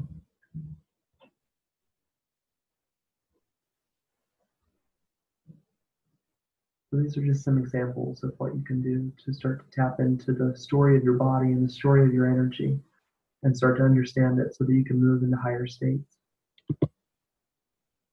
So once you talk to your body, your higher self, pray, whatever you need to do to open yourself to that energy, you ask, what is this trying to tell me? What did this come from? Listen for the answer. Get the message. Understand it. Trust that what you're getting is accurate and helpful. Yeah. Send gratitude for this learning opportunity, and then take action. So often we get the message, oh, I know I'm supposed to do that. Oh, I know I'm supposed to do that. Oh, I should be doing that. But then we don't take the action. Step 4 is really important so that you can 5, enjoy your new course of life.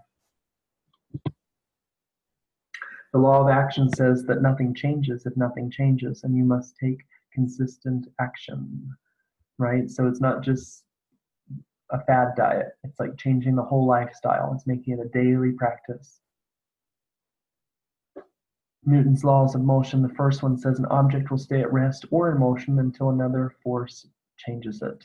So whether that's a destructive pattern that's going to just barrel through your life and destroy everything in its path, something might happen to stop it, right? Or maybe there's just an area where you need some work. You need consistent work to be able to get it to change. So the second law is the momentum, which is acceleration is parallel and directly proportional to force. So consistent practice, and then also having a community of people that are going to support you so that when you're in those low states, that they can be your wind to your sails and help you glide along and keep the momentum going. So you don't have to do any of this alone. And so sometimes when we start to shine our awareness into our inner being, into our emotions, into our thoughts, it can seem like, wow, what a mess. Oh my God, how did I get this way? What did I do? So instead of blaming, instead of saying, oh, the kids made the mess, oh, my parents did it, oh, whatever that, whatever blame game stuff that comes up, instead you just start picking it up one thing at a time and decide, is this something I want to keep, or is this something I want to toss? Is this something I want to share with the world, or is this something that needs to be composted? Call a friend over, call a circle over to sit with you as you unpack the emotional experiences, unpack the memories, and have people hold space for you as you learn to hold space for yourself so that you can transform. Remember to stay tuned and tapped in and turned on. We need to do our daily meditation practice. So hopefully you're doing your daily meditation practices, 10 minutes in the morning, at least of meditation, and then also 10 minutes of energy healing. You can do the energy healing first and then the meditation, so it can get you into that mood. Same thing at night, so you can close the energy of the day, understand the messages that you got throughout the day, and prepare yourself for sleep. Spend time in nature. Please, please, please. As this energy is continuing to amp up, we need to spend more time daily, if we can, in nature. Try to walk on the earth barefoot. It's really nice if it's also a little moist, has a little bit of dew, because the water connects us a stronger way.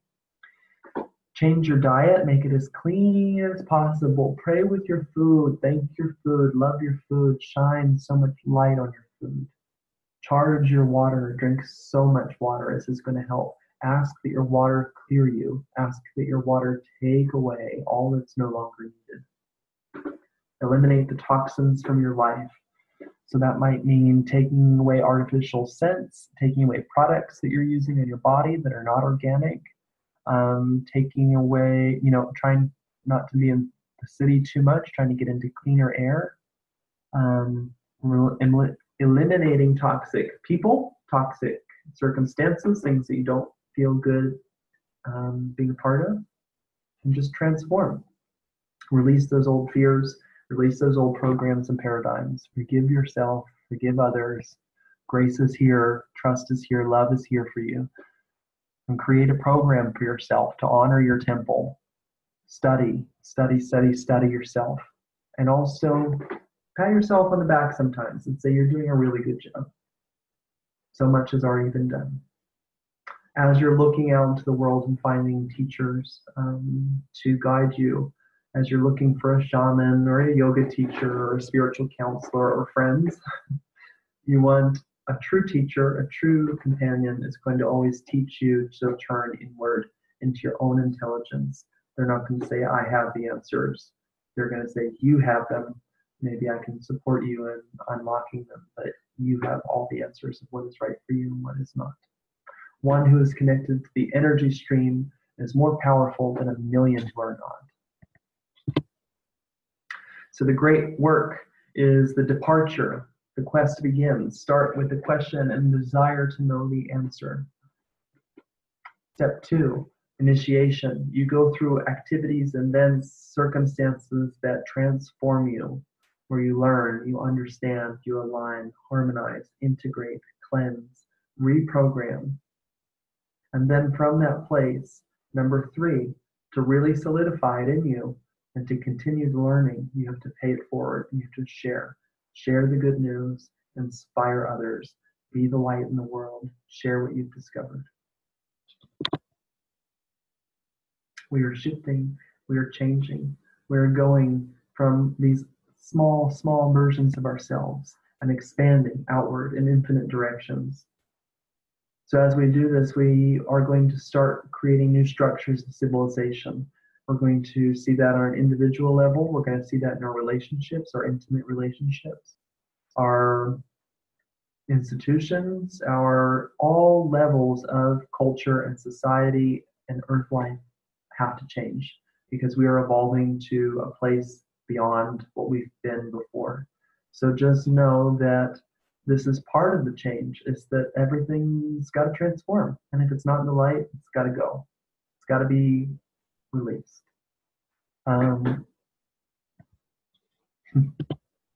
Good. So our full potential, again, is wholeness. It's to transform and heal the lower self-beliefs, to integrate and embody our higher aspects, our guides and teachers, that wisdom that we are, to be present in our divinity, to be a master of our reality and claim authority over our experiences, to be sovereign, self-governed, self-regulated beings, an ambassador of light, a walking prayer, a conscious bridge between heaven and earth. You, beloveds, are here at this time with a big purpose. You are here to awaken to the truth of who you are. Through your awakening, you will inspire others. Your alignment, the way that you feel, is more important than anything else. You are source energy remembering itself. You are love in form.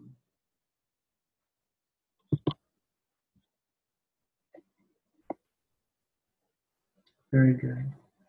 Let's go ahead and close our eyes and go into a nice meditation.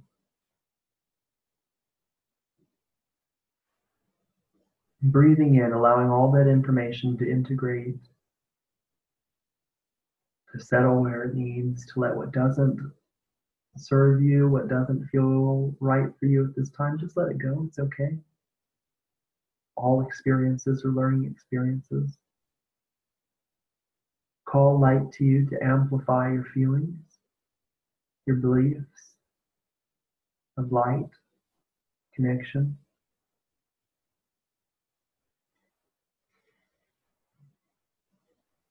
Feeling that spark of light that you are. Feel your connection to earth and to sky. Breathe into it, calling that golden, beautiful light to you. Allowing yourself to feel lighter. Breathing into it.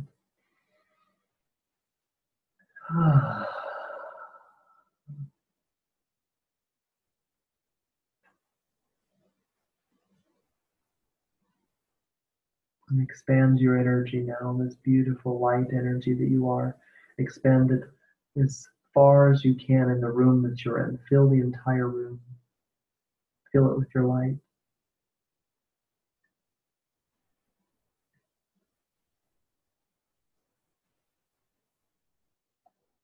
Expand even further and surround the entire building that you're in with your light. Breathing light in, shining it outward. Beautiful golden white light. Shining it out even further now into the town or city that you're in. Feeling your light expand further and further and further. As this light travels, it clears and resets all energy that is disharmonic and brings it into wholeness. Imagine, sense, and feel that you can expand this energy even further to the whole region that you're in.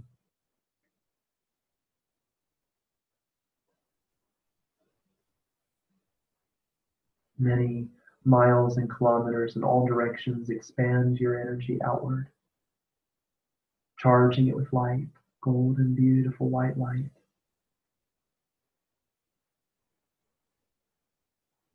Shining that energy out even further now. The whole continent that you're on is engulfed with your light, saturated with the light.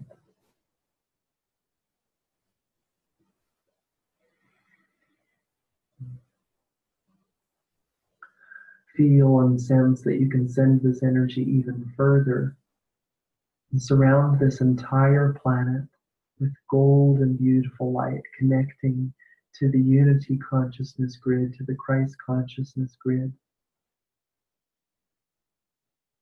to the field of energy of planet Earth, connecting with her sacred sites, to her ley lines, dragon lines,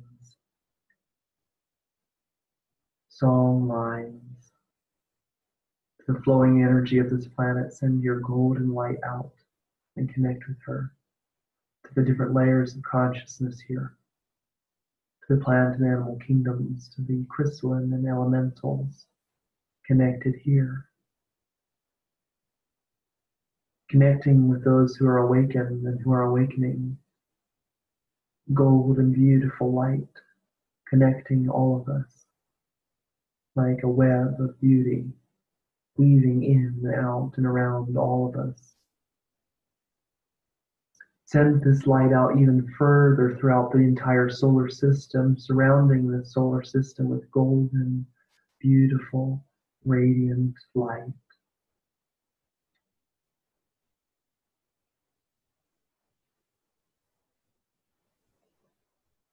Seeing all celestial bodies wrapped in this light as you send energy even further out, out, out, out, surrounding the entire Milky Way, including all of the life here in the Milky Way, feeling our galactic family, welcoming this connection, welcoming this light.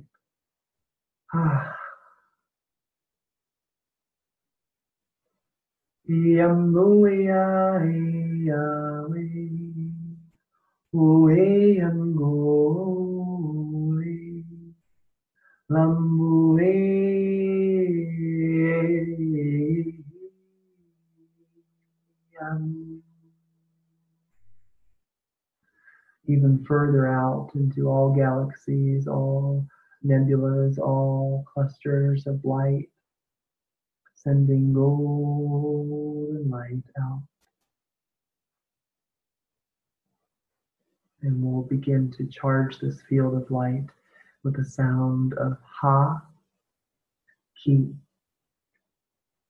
Ha, Ki. I am part of all. I am part of everything. We are one.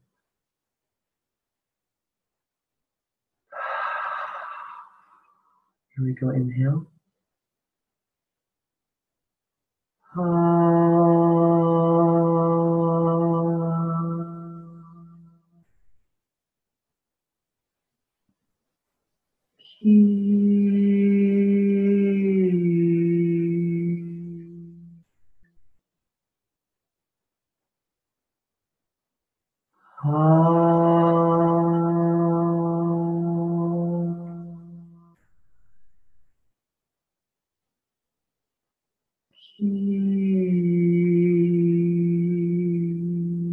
Joining with all of those who have ever chanted this and ever will.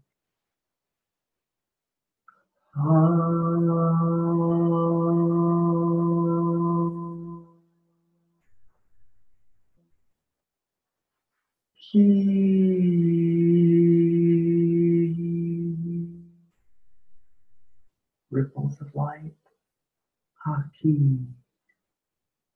Haki. Haki.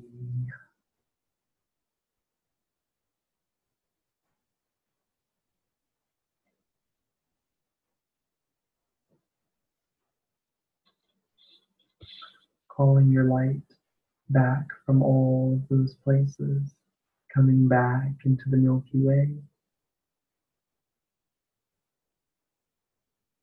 traveling past distant stars and planets and ships and structures, moving back now into our solar system. Ooh, traveling past waves and rays of light and wisdom, coming back now, seeing the earth, how beautiful she is, how precious. Coming closer and closer now into the atmosphere of the earth, over the continent that you're in, over the region that you're in, over the town that you're in, the building that you're in, the space that you're in,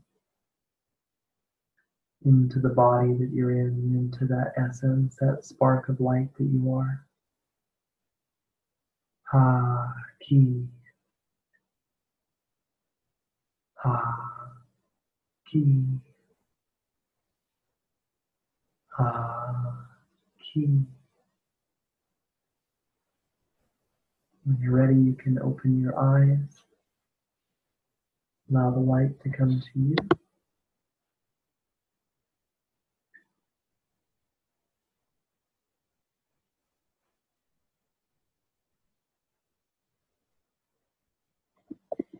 And now I just want to tune in with you and see what comments or questions or reflections come up for you. What do you have to share? Hello. Hello. Yeah, wow. I was having a really hard day today. Mm-hmm.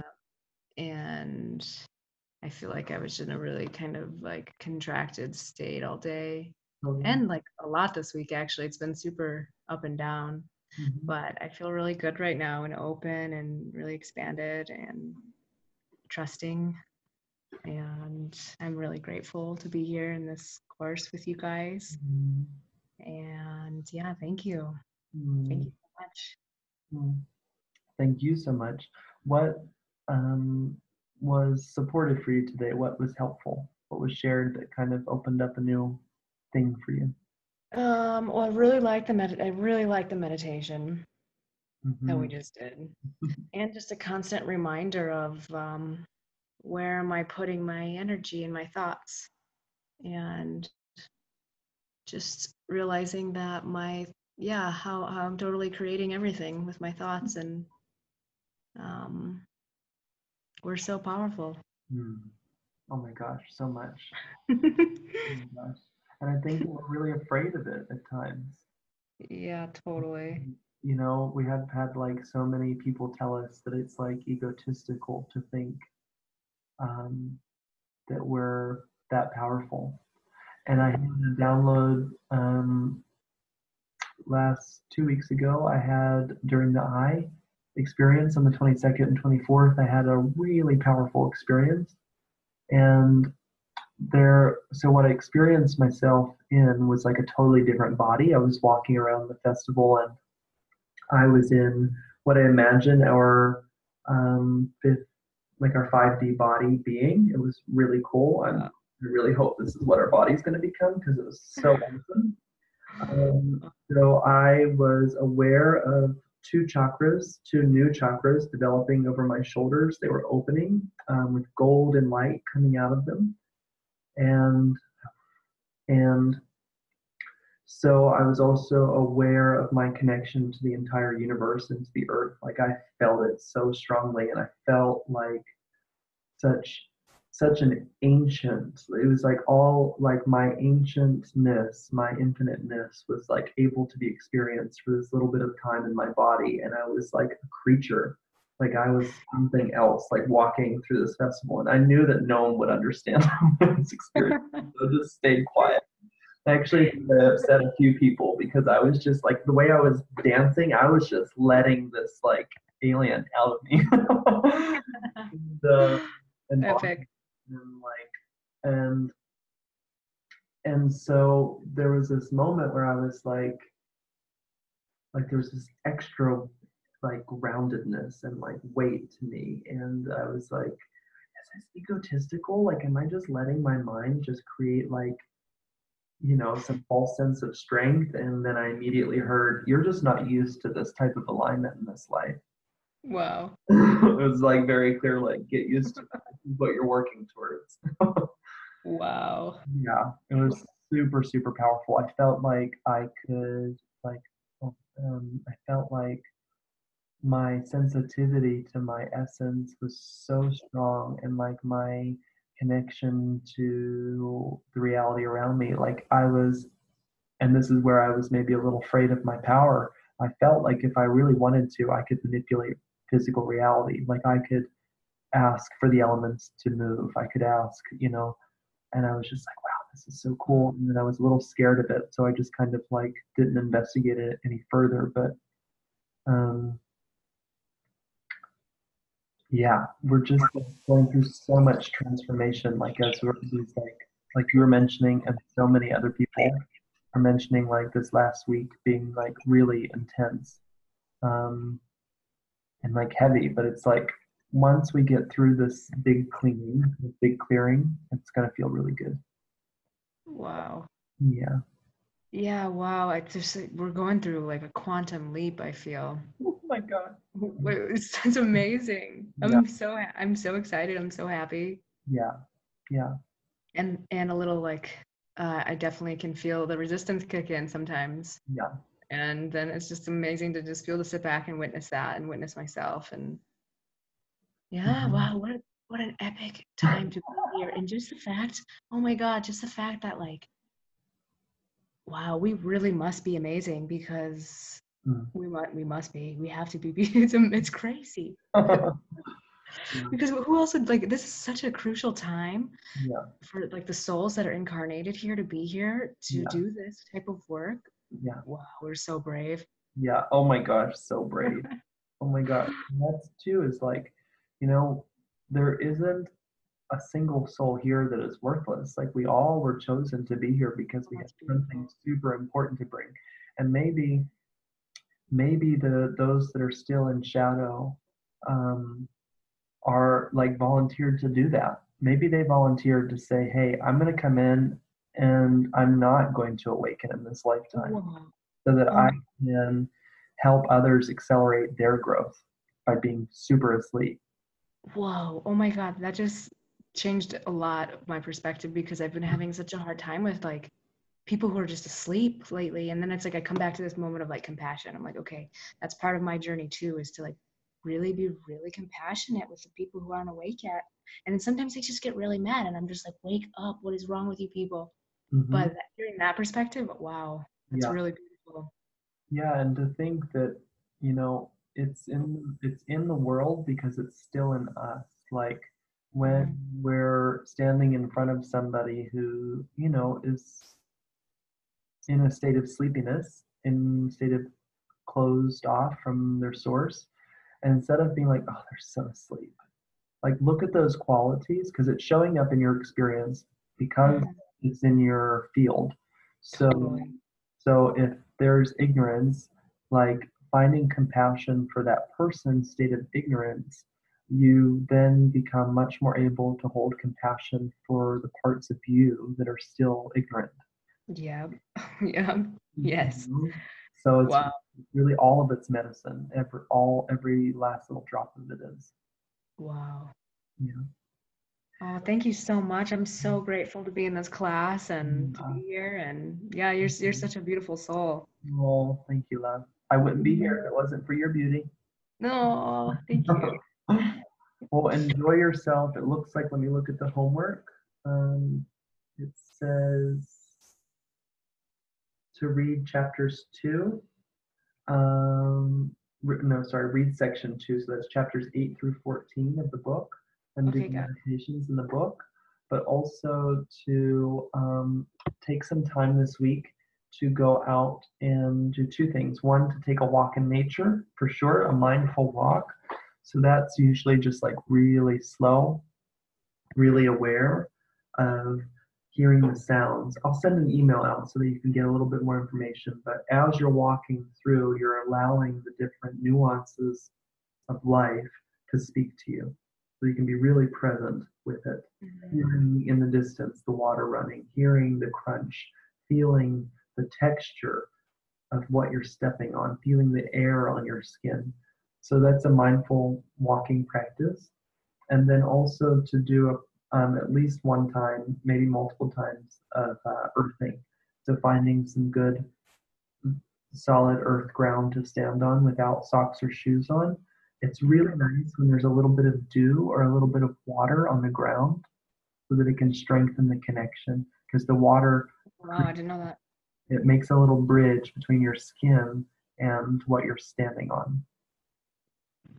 Yeah. And then Wow. as a way to ground in doing your earth sky type of meditation. Hey, Kiara, just in time. Kira. Oh, Oh, God, every time. can you hear me? Yeah, I can. You're beautiful. Yes. My computer died. Well, I'm glad to have you.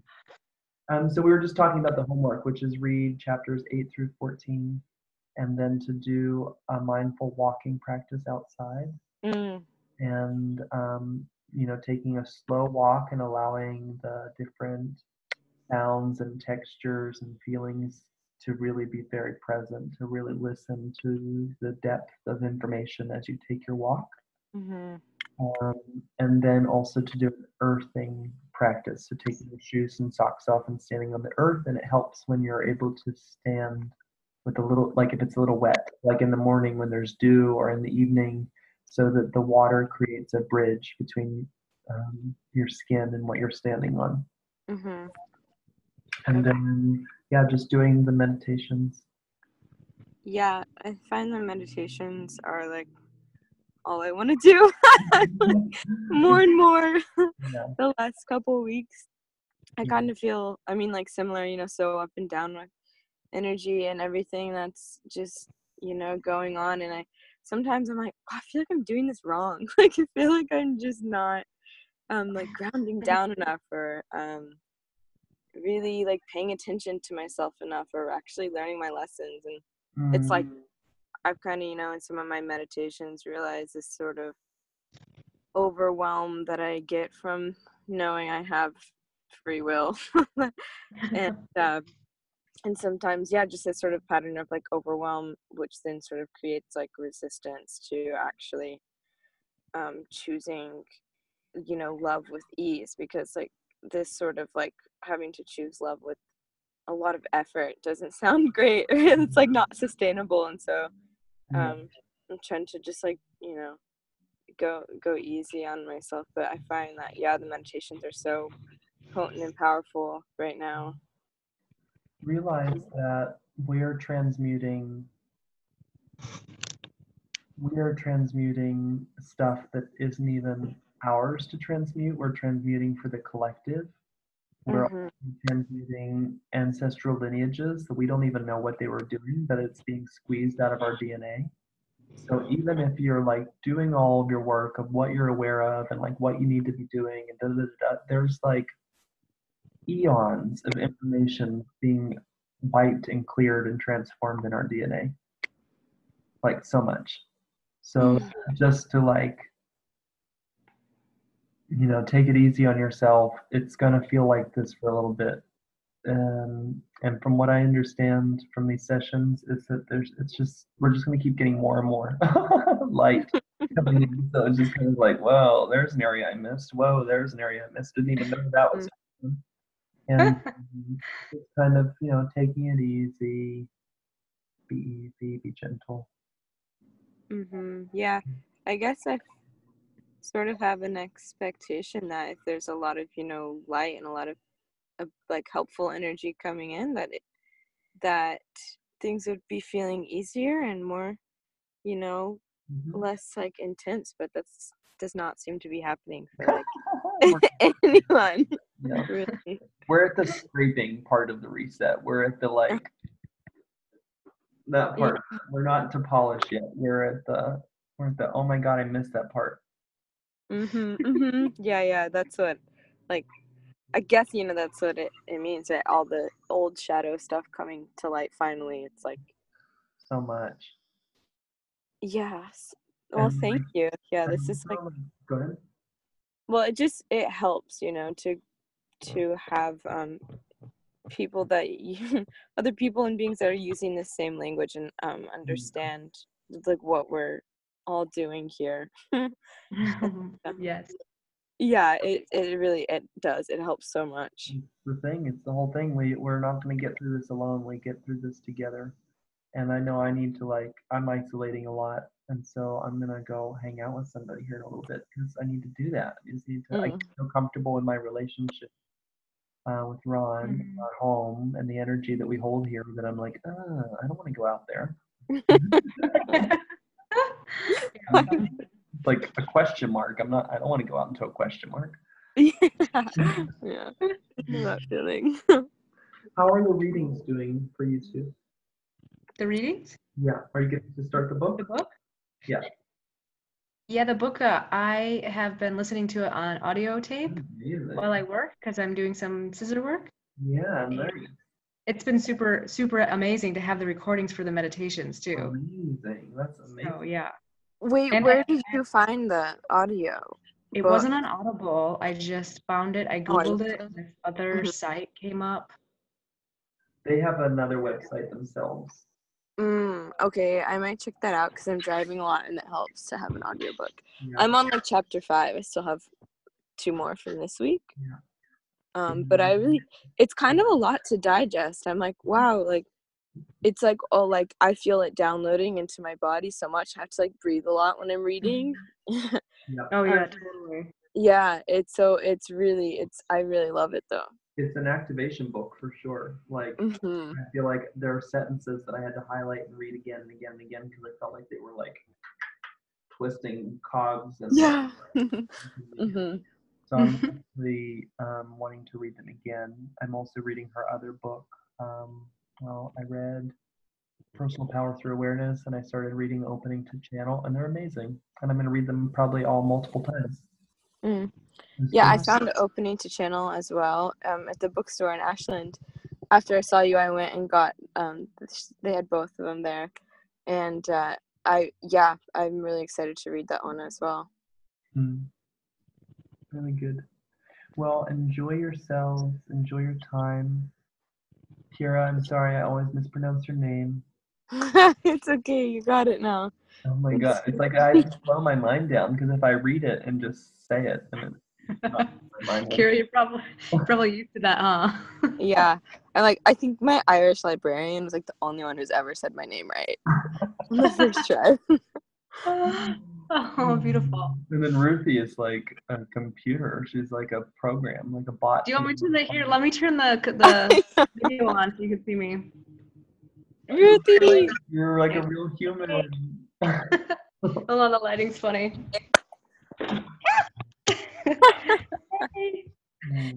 Hi, Ruthie. I love you. I love you. You guys are amazing. Yeah. I'm sending love to you, and I will see you guys next week or talk to you whenever. I'm happy you're out there doing a beautiful thing. Yay. Okay. Yay. Thank you so much. I love you. Love you both. Bye. Bye-bye. Bye.